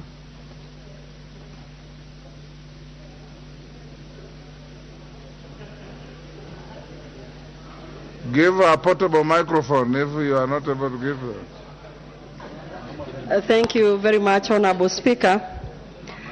I rise to support the Finance Bill 2023. Honorable Speaker, I want to go on record today that we are leaders and we came here to this Parliament to guide those people who gave us position to come and represent them here. And it is always good to show them the way, Honorable Speaker. This finance bill, yesterday I sat here until 10 p.m. when the report on surprise was on the floor of the House. And everybody wants roads back at home. Everybody wants electricity back at home. Everybody wants the transfer of INooro Jamii, the elderly. They always come to me, Mr. Speaker, asking me when I'm going to, when the ministry is going to add more members to the INooro Jamii. But they don't want to pay tax. Honorable Speaker, I'm very shocked when I stand in this House. When we were campaigning, I saw honorable members from the Azimio side on the track saying that at the end of every month they will be giving youth 6,000 Kenya shillings. I am wondering where the 6,000 Kenya shillings was supposed to come from. And yet they don't, there was no money, Honorable Speaker. Are they going to get 6,000 Kenya shillings from borrowing money? You know, Honorable Speaker, it is good to be very honest. This VAT on fuel, it was introduced during the handshake regime, 16%. Then, Honorable Speaker, they decided to borrow money and that conversation died. Then this conversation was introduced in 2021. And Honorable Speaker, because of the minutes they took from me when my mic was not working, so I need to be added the 2 minutes, Honorable Speaker. Honorable Speaker, for us to be able to take care of our constituencies. Honorable Alice, there's a point of, is it order or information? It can't be both, it's one or the other. Mr. Speaker, I just wanted to clarify, because it is also important, Mr. Speaker, that we remain factual in our address in this chamber. It is true the Azimio coalition promised to give stipends of 6,000 shillings to vulnerable families every month. That money was going to come from savings realized from dealing with corruption head-on, Mr. Speaker. You are properly guided. Thank you. Honorable Speaker, no wonder I thank Kenyans. They were good enough to see the Azimio coalition were not serious, Honorable Speaker. And that's why they gave the Kenya Kwanza government an opportunity to take. Thank you, Alice. Your time is up. Wind up in 1 minute. Give her 1 minute to compensate the interruption by the minority leader. Thank you very much, Honorable Speaker. Honorable Speaker, I'll wind up by saying, let everybody give Honorable our President William Samoei Ruto an opportunity to take this country to another level. For midterm, we passed during budget policy statement and Kenya Kwanza plan. Let us be able to sustain ourselves from money collected from us. The problem of borrowing has to come to an end. And I want to tell you and to promise Kenyans, in a duration of 2 years, this country will move from one level to another, Honorable Speaker. Just like during Kibaki's time, when he introduced ETR, Honorable Speaker, people opposed it. But later, ETR came to help this country with transparency and conducive environment for businesses to thrive. Honorable Speaker, I stand to, Honorable Speaker, to support. Joshua Kimilu. Joshua Kimilu. Thank you, Mr. Speaker, for giving me this opportunity to give my contribution to the controversial financial bill, Mr. Speaker. Mr. Speaker, I rise to speak because while fiscal policies and revenue generation are important, Mr. Speaker, we also need to look at the interests of our people, Mr. Speaker, we read. It is equal imperative to question the impact those policies have to our people, Mr. Speaker. Unfortunately, the implication of the proposed Finance Bill 2023, Mr. Speaker, will only disproportionate burden to the citizen and even more to the hustlers nation that the current administration, Mr. Speaker, said that they'll take care of them, Mr. Speaker. Mr. Speaker, the issue of house levy, Mr. Speaker, it is very important, Mr. Speaker, for the nation to give the Kenyans options to build the houses or to do what they can do through their contribution voluntarily to do their houses, Mr. Speaker. Honorable Speaker, Kenyans are proactive people, Mr. Speaker. On the ground, as I quote, Kunjituma, Mr. Speaker, there are Kenyans who are struggling now paying their loans for the houses, Mr. Speaker. So, Mr. Speaker, we are not here as members of Parliament to overburden our people with houses, Mr. Speaker. Right now, as we are speaking, parents are not able, Mr. Speaker, to take back the students to school. And, Mr. Speaker, it's due to lack of school fees, Mr. Speaker. Adding other tax to them, Mr. Speaker, will overburden them more. And this will make our country, Mr. Speaker, to be in a situation whereby our people will create more confusion, and many people who are starting a business will be in a position not even to continue with their business, Mr. Speaker.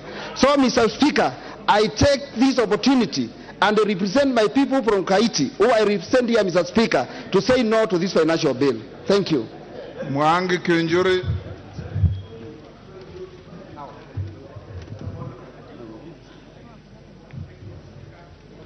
And give to Mwangi Kinjuri a microphone.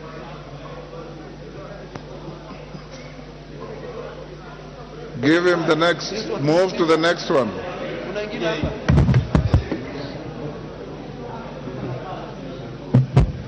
Thank you, Mr. Speaker. I start to support the finance bill, and I have a number of reasons why I do so, Mr. Speaker. First, Mr. Speaker, is that I've interacted really with a lot of people, and I agree with my colleagues that this is one of the most interrogated bills in the history of this country. This is the only bill, Mr. Speaker, whereby those old women in the villages, 70, 80 years, old men, you go to the market, to the street, Kenyans are discussing finance bill. All social platforms. And therefore, Kenyans are informed of what is happening and what they expect out of this bill. The most fortunate thing is that, Mr. Speaker, there are several questions that they are asking. One of the questions is, how did we get to where we are today? The other question they are asking, how do we get out of this situation? Mr. Speaker, when I look at the leadership of this House, both majority and minority, both sides, Azimio and Kenya Kwanza, they are all very experienced, and lucky enough, they were here even the previous Parliament. When these questions are being asked, Kenyans are asking themselves, who was in the driving seat? Then, how did we get these loans? How did we expect to pay these loans? And how do we have any now headroom, Mr. Speaker, for us even to afford to go and borrow more loans? The answer we are trying to offer them, we are giving them illustrations also of a sick person. And this sick person will die, either you take care of them or we make serious decisions to take a surgery. And therefore Kenyans must agree to go through this painful surgery to enable us get to the next level. We might have came in different boats, Mr. Speaker, but now we must pedal together or we sink together. Mr. Speaker, we have no other choice, and we have to be very genuine to our people. Either we do politics, we continue politicking, or we look for a way to get Kenyans out of the deep hole. And there is no way we are going to attain that, Mr. Speaker, unless we are truthful to our people. Yes, Kenyans will expect us to oppose this bill. But if we oppose it, Mr. Speaker, how will we tell them?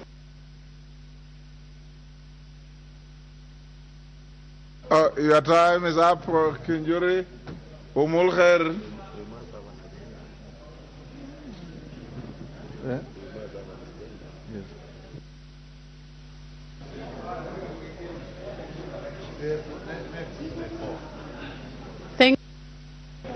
Thank you, Mr. Speaker.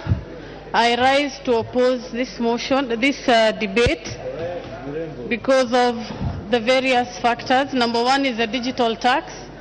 As a youth representative in this House, it is not fair to young people who have turned out to be content creators to be taxed. The government tells them there are no jobs, but when they create jobs, we are busy taxing them, especially on the digital space. For that reason, I am not for this. Number two is the issue on the housing levy. Where I come from, as at yesterday, we lost 8 young officers along the roads of Ijara and Bodai because we don't have roads. For the longest time, these same people have been paying taxes, but we have not given them roads.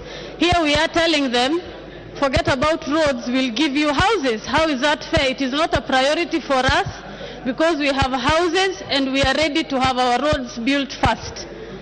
And thirdly, I want to also state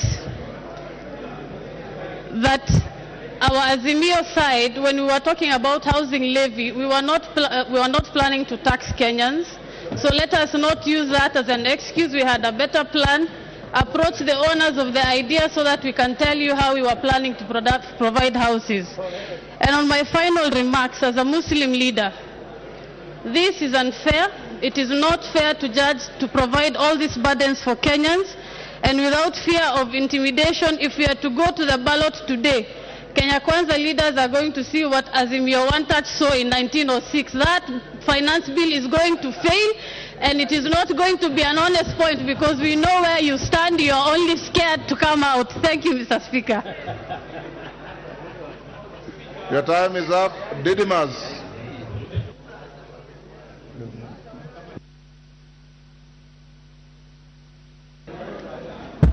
Thank you, Mr. Speaker, for giving me this opportunity and make it very clear that I want to support this particular bill. By supporting this bill is basically processing this bill for improvement through a committee of the whole House. Mr. Speaker, I have gone through the report of the committee. There are a lot of issues that were contained in the original bill as it was, Honorable Speaker, that I had issues with. But the committee has provided solutions in this report, Honorable Speaker. Honorable Speaker, I want to commend the committee for moving across this country to solicit for views of the Kenyan people. The views whose views are contained in this document, and they are proposed for a number of a number of amendments to improve this bill, Honorable Speaker.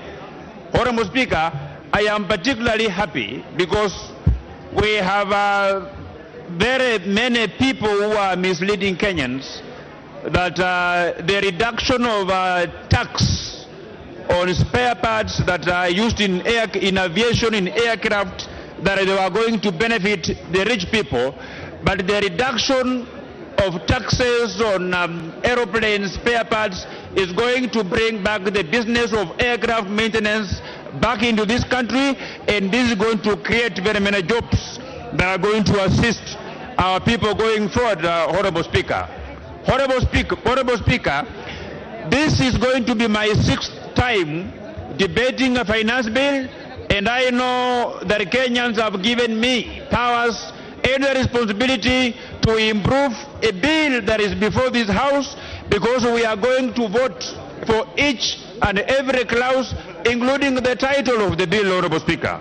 Honorable Speaker, I want to make it clear that the areas that Kenyans who are concerned have been looked into by the Committee on Finance, and even after the Committee on Finance have gone through whatever Kenyans were raising issues with, we also have an opportunity through proposing further amendments, and I want to urge my fellow members of Parliament that we should not throw the baby with bathwater, but let us improve this document, because the government must continue to function by getting money from the people going forward. Honorable Speaker, with those very few remarks, I support. Member for Kamukunji. Kamukunji. Yours is very much. Thank you, Mr. Speaker, for giving me the opportunity to contribute to this particular debate. I represent a constituency in Nairobi with a substantial number of low-income population, many of them who live below the poverty line. And when I speak about Kamkunji, I'm not talking about a constituency or a neighborhood in a remote area of our country. Kamkunji is only about 1 kilometer from this August House and also from the center of power. And that's why I think it is important to put into context that many of the children in Kamkunji have the same dreams like any other child.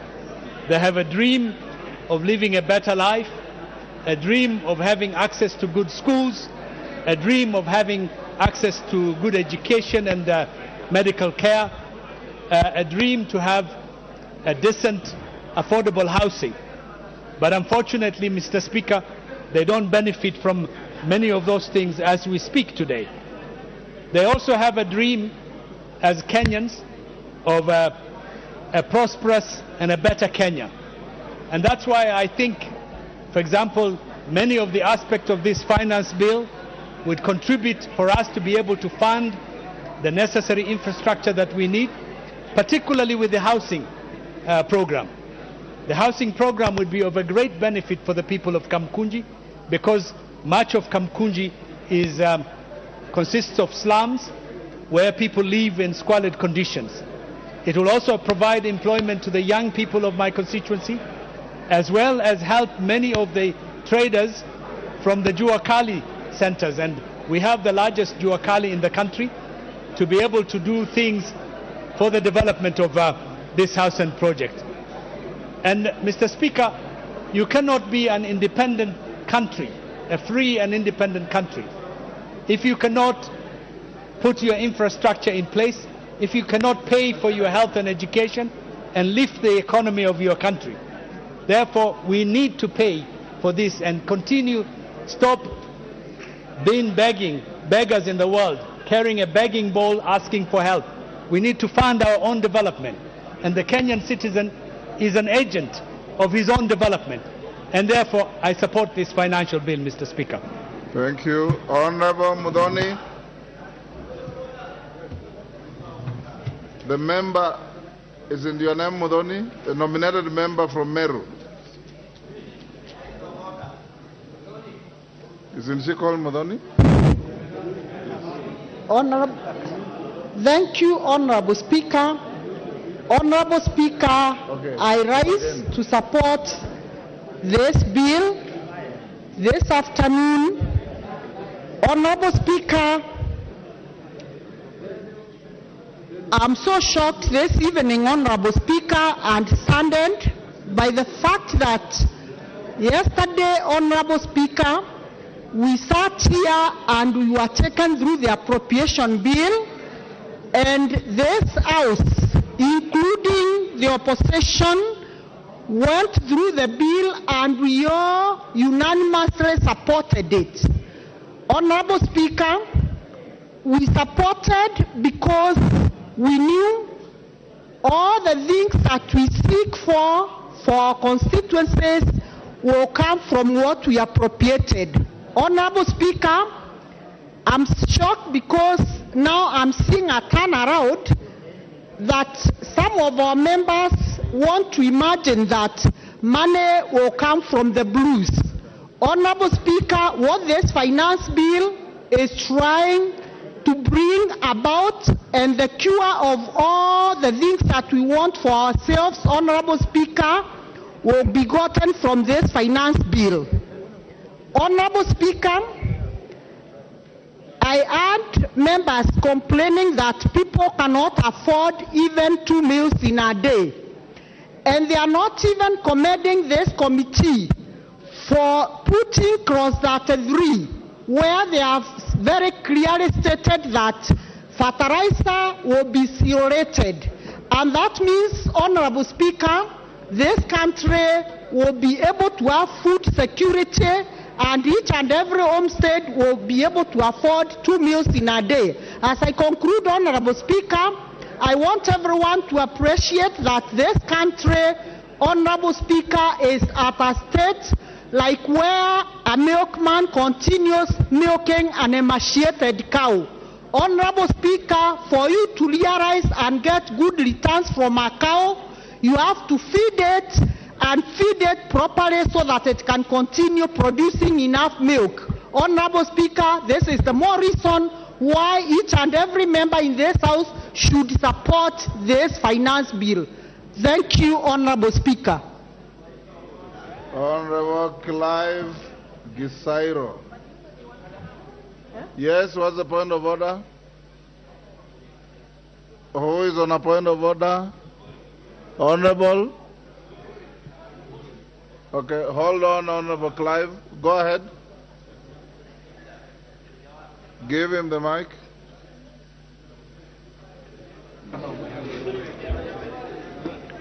Thank you, Honorable Speaker. I'm rising for a point of order. Number 95, you call the mover to reply.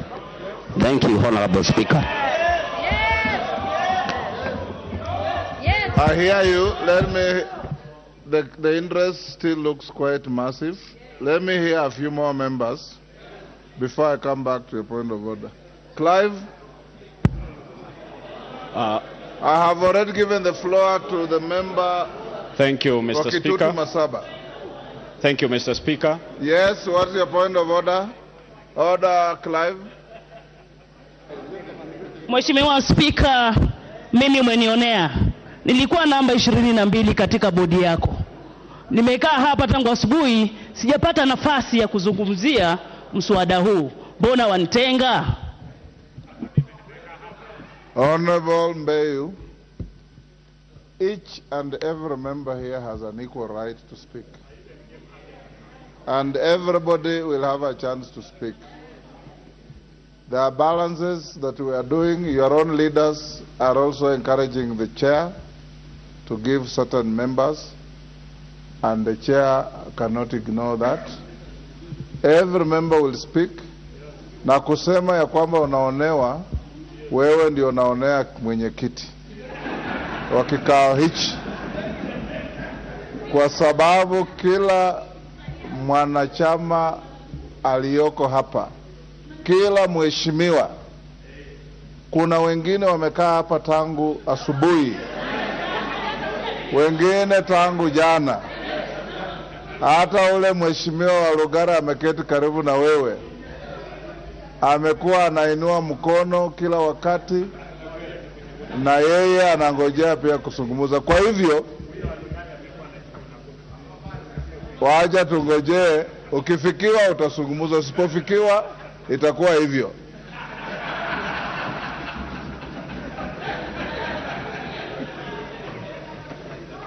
Clive, give the mic. Thank you, Mr. Speaker, for giving me this opportunity, and I stand up to oppose this motion, and mainly on two areas. Number one, the housing levy.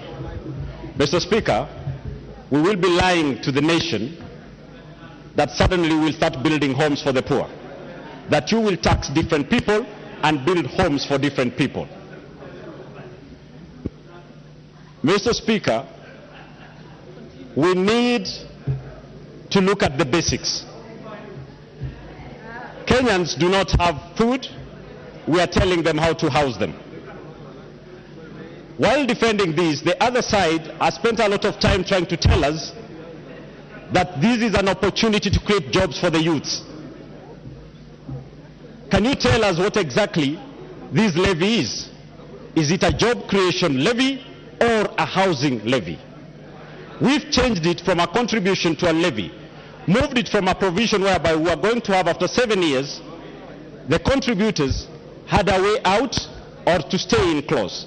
Now it's a levy which makes it a tax generally.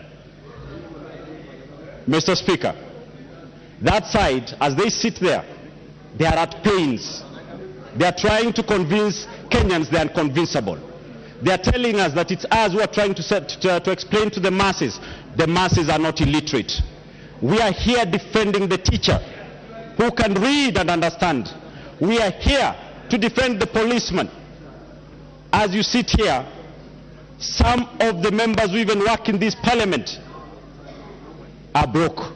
They do not need these additional taxes. Mr. Speaker, the second item is on the tax on petroleum products. By them saying that it was members from this side who are busy pushing for 16% and they made it 8%, now it's time to move it to 16%, that is wrong. The moment we tax petroleum more, the border will be out of business, and you saying you'll provide for them electric bikes, you are lying to them, because electricity currently as it is, for 1,000 shillings electricity bill when you buy tokens, 130 is petroleum charge. You cannot even afford to charge that bike you're telling them. Mr. Speaker, I stand to oppose this, and that side, let us focus on how to provide jobs to Kenyans and not building jobs, because they are not there. You are lying to Kenyans. I oppose this bill. Honorable Wamchomba.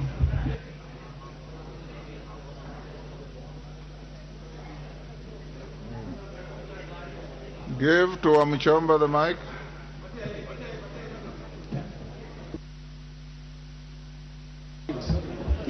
Thank you, Mr. Speaker. I rise for the welfare of the society and the just government of the people of Kenya. I rise to oppose. For the welfare of the people of Kenya, that qualifies them to eat well, eat a meal or 3 meals a day. That is the way to make the welfare of our people better. And for the welfare of the society and the just government of the people, it is our business as a the representative of this house to make sure that our people live happily, improve their welfare, and make them feel they are sovereign according to the Constitution of Kenya. Mr. Speaker, I am elected in Githunguri constituency. My people cannot afford a meal a day. The cost of living is too high. The cost of unga is too high for them to have better welfare. Mr. Speaker, I have gone to my people in Githunguri constituency, and they have told me very loudly that the government of Kenya, through the Finance Bill Proposal 2023, it is punitive, it is oppressive, and it is scandalous. We started off with issue of housing. We came up with contribution. We moved from contribution. We made it a levy. We have moved from the levy. Now we are calling it a task. Is that not scandalous? For the welfare and the society and the just government of the people, I, Gathoni wa Mushomba, say no to an oppressive bill. Thank you. Order. Order. Mulyungi.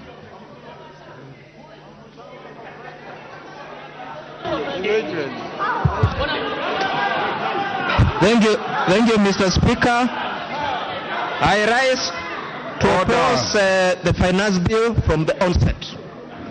Mr. Speaker, the finance bill goes against the wills and expectations of poor Kenyans, and I agree with my predecessor who has just spoken that this bill is insensitive to Kenyans because it proposes to overtax the already burdened Kenyans. Mr. Speaker, Kenyans expected a bottom-up economic model which would put money into the pockets of people, the hustlers, and reduce the cost of living, among others. Mr. Speaker, instead of these expectations, Kenyans are experiencing increased cost of living. Order, Mulyungi. Honorable Kagombe. Can I hear your point of order? Mr. Speaker, I rise on standing order number 80. It is against the tradition of this House and the rules of this House to read a speech, not unless it has been expressly granted by the Speaker. The honorable member on the floor is reading from a material that he has word for word. Is it acceptable? This is a house of debate, and Mr. Speaker, we are supposed to come here and debate.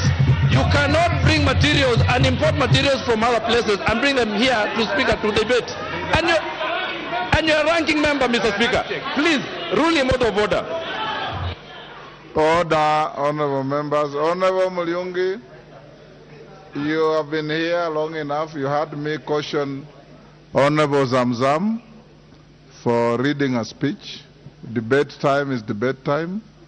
You can use notes as aide-memoire, but you cannot read a speech in a debate. If you are reading a speech, desist, I had not noticed. Go on. Mr. Speaker, I went to school. And I'm not an idiot. I'm looking at this report, and I have to refer to it. So when my eyes look down, that member should not say I'm reading a speech. And I'll continue to look down. Mr. Speaker, he is not my equivalent. Yeah? I'm the one who designed this temple. Mr. Speaker. Order. Mr. Speaker. Order. Honorable Mulyungi.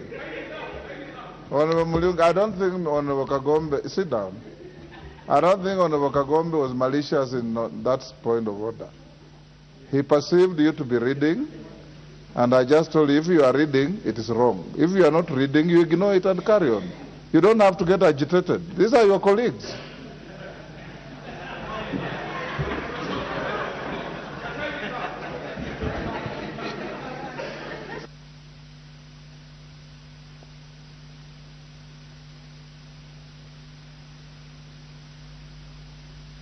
No.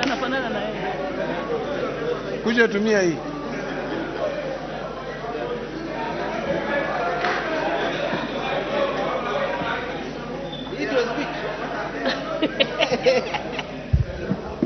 Mr. Speaker, I think there are people here who have nothing to do.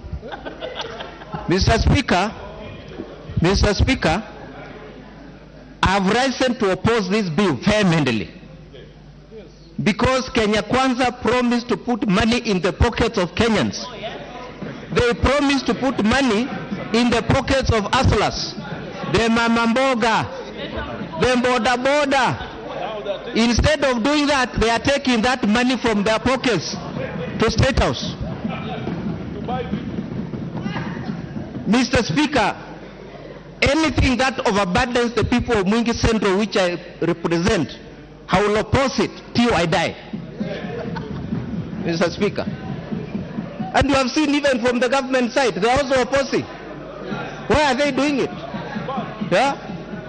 So, Mr. Speaker, Kenya Kwanza, instead of overtaxing Kenyans, they should look at better ways.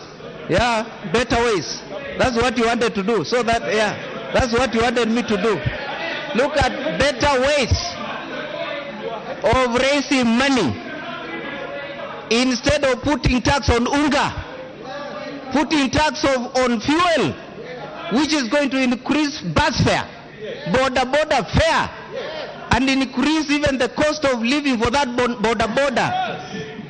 And the Mama Mboga, who Kenya Kwanza promised to put money in their pockets, and now they are taking that money away from them. Therefore, Mr. Speaker, I vehemently oppose the finance bill. Thank you. Kangoko Bowen.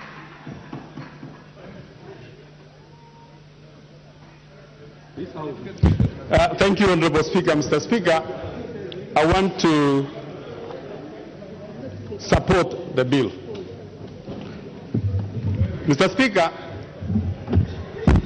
taxation is the only the principal source of revenue in all government in the world. There is no any other source of revenue for governments. Mr. Speaker, having said that, Mr. Speaker, if you look in the last regime, the handshake government, Mr. Speaker, we overborrowed. They were overborrowed, they were overspent, and now even our credit worthiness as a country, we cannot borrow anymore. Mr. Speaker, I want to talk about the issue of the 16% on petroleum. Mr. Speaker, many of us, and there are quite a number of members of parliament who are here in the 12th parliament. On that first August, on Wednesday, Honorable Speaker, we sat here as members of parliament to postpone or to delay the 16%, the effective date which was supposed to start on September 2018, 1st September. And that 16%, Mr. Speaker, was carried forward. Mr. Speaker, I want to tell the honorable members here, the 16% on the fuel levy, it is not a new tax. It's been there before. It's been there before, and it is now, we are just standardizing it now. Mr. Speaker, on the issue of the housing, Mr. Speaker, according to the Kenya Bureau of Statistics, 38% of Kenyans currently live in urban areas. And we are looking at in 2050, almost 70%, 68 to 70% of Kenyans will be living in urban areas. Mr. Speaker, the housing tax is very important because we don't want to be a country of slums. We don't want to create slums everywhere in our country. We need to provide a decent housing for our people. Mr. Speaker, I want to ask colleagues not to debate these issues outside there. Let them read the bill, get to understand when it comes to the time of House of Supply, they bring the necessary amendment and we are able to debate as members of Parliament.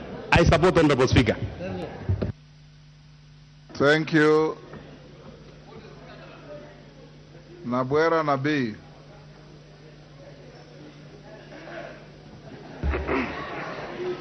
Thank you, Mr. Speaker. Mr. Speaker, I raise to oppose based on the Constitution of this country. Article 1 of the Constitution of this country provides all sovereign power belongs to the people of Kenya and shall be exercised only in accordance with this Constitution. We took an oath here, Mr. Speaker, We did not take an oath to lie. We took an oath to defend the Constitution. The first thing I looked at when I read the report of the committee was to look at, Mr. Speaker, the petitions I am aware of from Kupet, from NAT, from other people, including farmers in my constituency. They are not attached. That shows that the committee in itself did not do a just job. Secondly, Mr. Speaker, Article 201 of this Constitution says the following principles shall guide all aspects of public finance in the Republic. A, there shall be openness and accountability, including public participation in financial matters. The people of Kenya have spoken in public forums and said this finance bill is oppressive. As a parliament, we are left with one thing to do. To relook at it and say, this one, wamekataa, can we give them what they want? Mr. Speaker, I want to help my colleagues. Is it true that there are no other ways to raise the money? The answer is no. I serve in the Public Accounts Committee, Mr. Speaker. And if we were just to close the taps of pilferage, we raise 600 billion shillings, the money we are looking for. Mr. Speaker, where is it in this world that you can milk a cow you have not fed? What we are attempting to do with this finance bill is to milk a cow that we have not fed. Thank you, Mr. Speaker. Okay.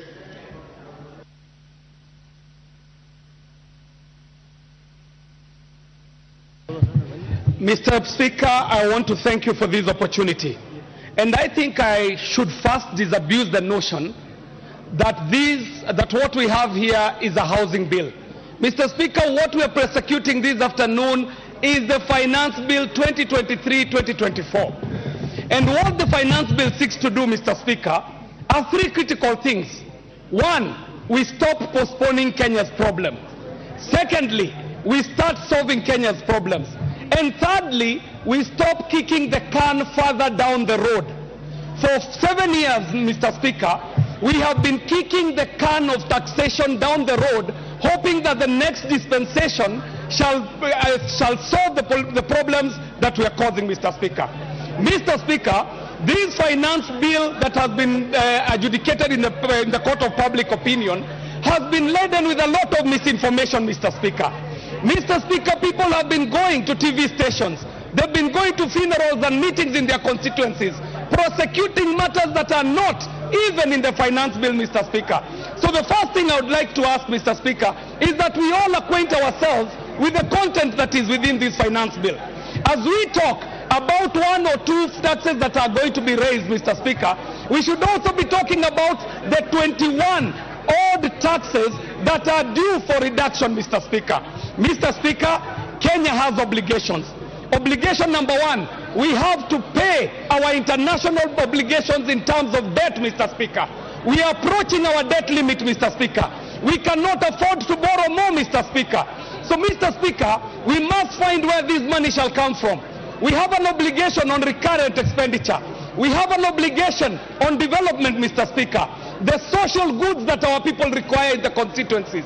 Mr. Speaker, I see a finance bill in front of us that is a balance between walking the path towards self-dependent, Mr. Speaker, and making sure that we don't injure our constituents, Mr. Speaker. So, Mr. Speaker, to quote the honorable member from Gezongori, for the welfare of society and the just government of the people, we are here to make hard decisions because leadership calls for us to make hard decisions. Finance bill is one hard decision that if we make today, we shall be proud many years down the line that we shall be making it, and even those opposing it today shall want to associate with the success that shall rise from the benefits that shall accrue from the finance bill that we are just about to pass. Mr. Speaker, we are here to debate the finance bill, and not the housing bill. And for the sake of the content creators in this country, Mr. Speaker, I support the 5% reduction on our content creation taxes, and Mr. Speaker, I support the finance. Thank you, Honorable Naisula.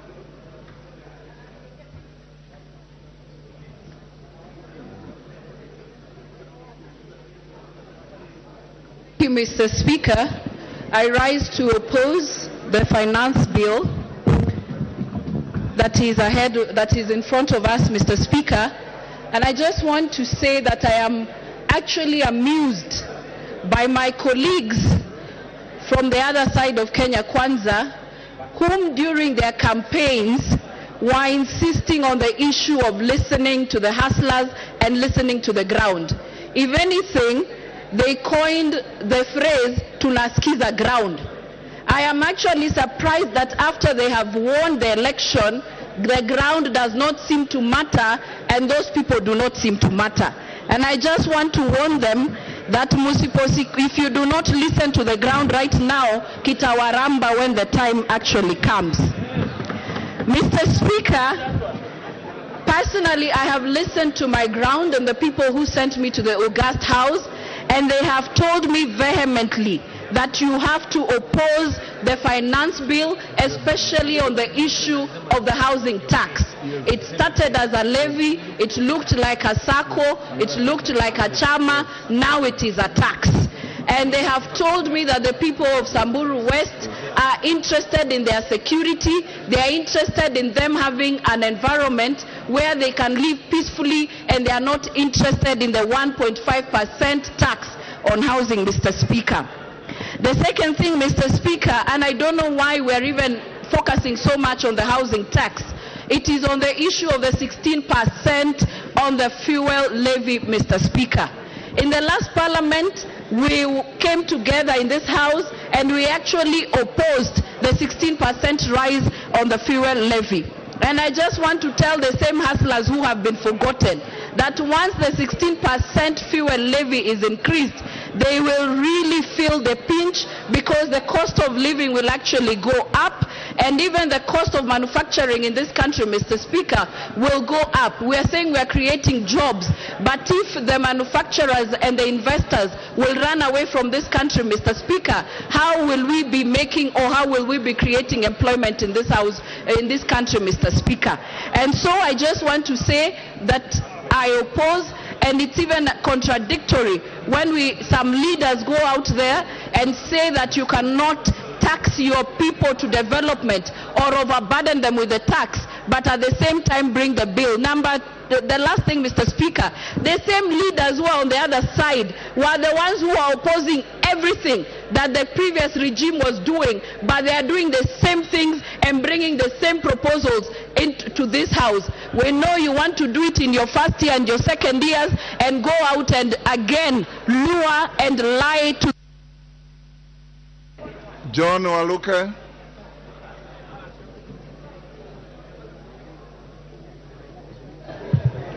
Thank you very much, Honorable Speaker, for giving me a chance also to contribute on this ongoing motion. Mr. Speaker, I rise to support this bill. Mr. Speaker, even if it was the Right Honorable Amolo Odinga himself to run and stabilize a government like this one of ours, he was to do the same. Mr. Speaker, the House levy was his first choice when we were campaigning.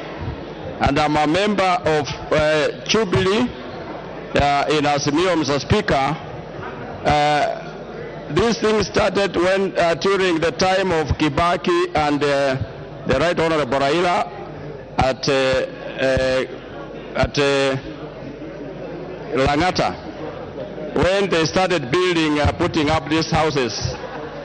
Mr. Speaker, to stabilize the economy, people must feel pain. And this is the pain that we are going to realize before the economy stabilized, because our economy had gone down. And I support this bill, Mr. Speaker, and urge all the members of this House to support this bill, Mr. Speaker, finance bill, so that we bring our economy back to where it is supposed to be. Thank you very much, Mr. Speaker. I support. Order, honorable members, order. Order. Honorable members, I know this is an interesting debate, but take your cool. Keep your cool. Don't stand up and raise your hands up in the air as if we are in a rally. This is Parliament. I encourage you to maintain decorum. Everybody, subject to what you will agree, will have a chance to speak. Atandi.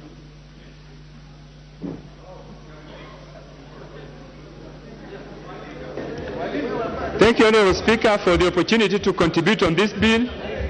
And Honourable Speaker, from the word go, I want to say that I oppose this bill, and also to clarify, Honourable Speaker, that my beard is not artificial, my beard is natural. Honourable Speaker, I oppose this bill because, one, we are just coming back from elections, Honourable Speaker, in which the government in power promised to make life easier for Kenyans.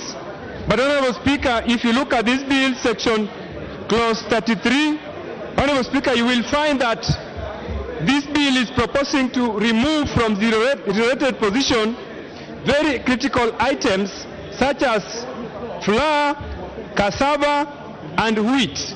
Honourable Speaker, when we passed tax laws in 2021 during COVID rules, we said that these items needed to be zero-rated so that they are made affordable for Kenyans. But Honourable Speaker, this bill is proposing to remove these items from zero-rating position to exempt position, making them very expensive for ordinary Kenyans.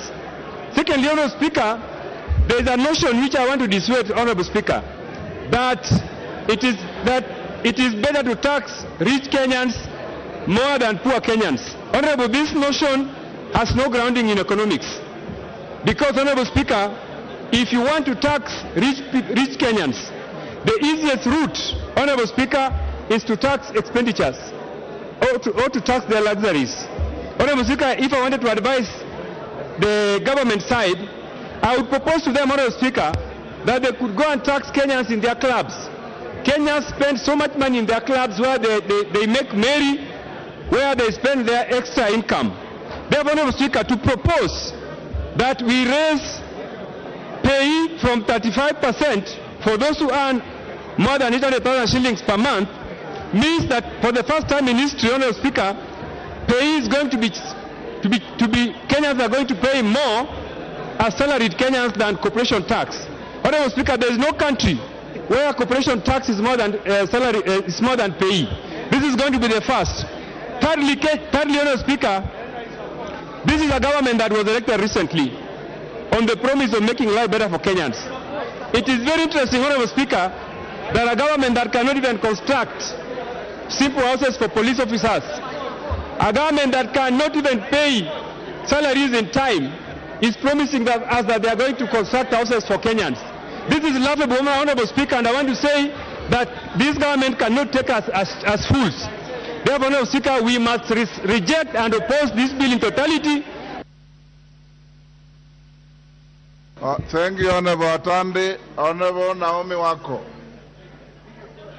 Honourable members, after Naomi, I will give five, and I'm going to slash your time to 1.5 minutes each. 5, then I call the mover to reply. 5 for 1.5 minutes each.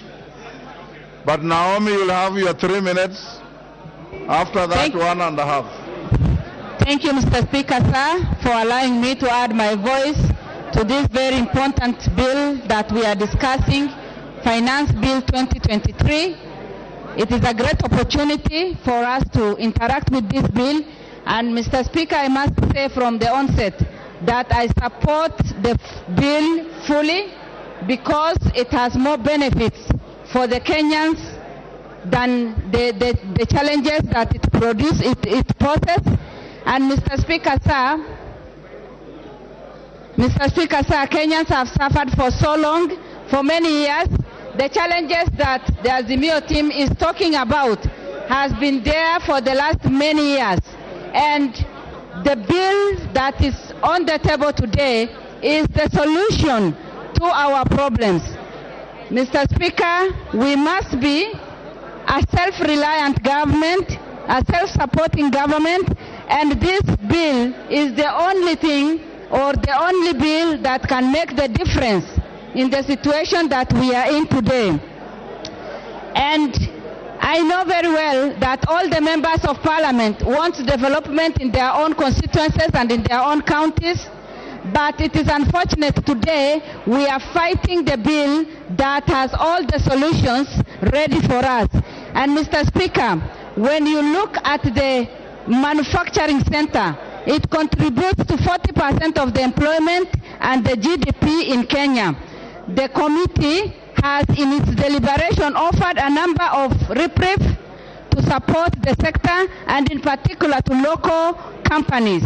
And through that we will be able to employ many youths who are unemployed, we will be able to create jobs, we will be able to support families that have suffered for many years. Again, Mr. Speaker, under climate change, the global warming has serious effects on the entire world. But in this bill, we are providing solutions that will have some positive impact on the entire nation. And because of all that, we also see very well that education is one of the major beneficiaries. Mr. Speaker, where there is no vision, Mr. Speaker, we perish because of lack of visionary leaders. This bill provides us with all the solutions, and in order for us to overcome our current challenges, we must support, and let us not be emotional, let us support. And to our team Kenya Kwanza, let us be trustworthy, let us take care of the resources that God gives us, and be good stewards. To whom much is given, much is expected. Very well. Order, members. Let's limit the movement to the Speaker's desk. Next, let's have Honorable Martin Owino. Ndewa is in the House. Proceed.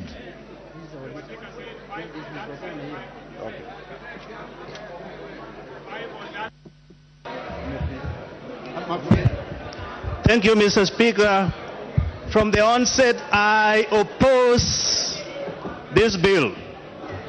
The reason is the priority of Kenyans now is food, education, and healthcare. Number two, if you increase the petroleum product tax from 8 to 16, it means you are negating all those gains in zero rating and exemptions. So you are cheating Kenyans. Number three, Mr. Speaker, that bill or that debt which we are saying we are looking for, if only we can sit down and seal all the loopholes, the wastages, the thefts from our coffers, we will get that 780 billion. We don't need to tax Kenyans anymore. Mr. Speaker, I heard the KK saying that they are giving Kenyans what they promised. That is a lie. Let us not lie to Kenyans. Even a cow with much milk, if you over milk the cow to the veins, you will kick the bucket and you will have no milk. We are saying, as my party leader says, punda imechoka. We don't want this bill. I oppose. Very well. The Honorable John Kawanjiku is in the House.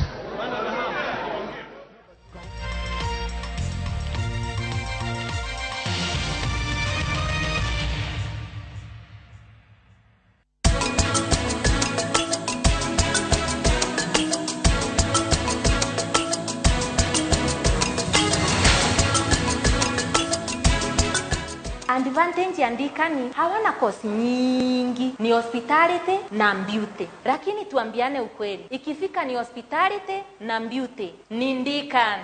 Deacon College, training beyond the obvious. Training beyond the obvious. Shamba ni title. Neo kabuni ile togoreti ya rioheani wa title deed. Neo Golden Dreams Land and Properties Limited. Ni maragu itira Malindi Precious Gardens. Project ireda eka mirogo na idhano kuma Malindi Town. Na kilomita igere turuma idhano kuma Marereni. Ohakuwe na igadashia Ken Salt na Malindi Salt. Dogoro wa brotishi ni shirigi giriga na rimore ya mirogo ere. Ohomena Matu Ayana Gardens. Dageka ikomini idhano kuma Matu Town. Ne brotishi ya 50 by 100. Na dogoro ni shirigi girimagana meri ma mirogo etadatu cash. Na shirigi giri magana meri ma mirogo enana na installment. Mathogora maya ni hamwe na title deed. Ohoro makeria hura thimo 0718-004455. Kana utusherero iro tauni. BD House, third floor, Golden Dreams Land and Properties Limited. Your home, your comfort.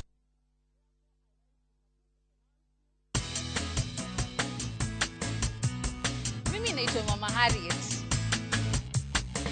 Mimi natumia Bolt, hakuna kingine. Bolt ni chap chap, unapuliza kidogo hivi, mende, mbu, wote wameshakufa haraka haraka. Bolt ndio kiboko yao.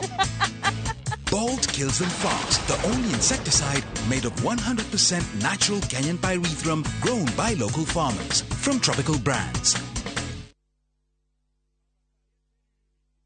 Reu Favel Properties ni marakoe mweke wa kwegwatira broti kuria Joska Dofoine o 10 minutes drive kuma Kangudo Road. Broti shino mwigana wa 50 by 80 na thogoro wa shiriki kiri magana 350. Oho kwina broti shie Kamuru Ngoto shia mwigana wa 40 by 60.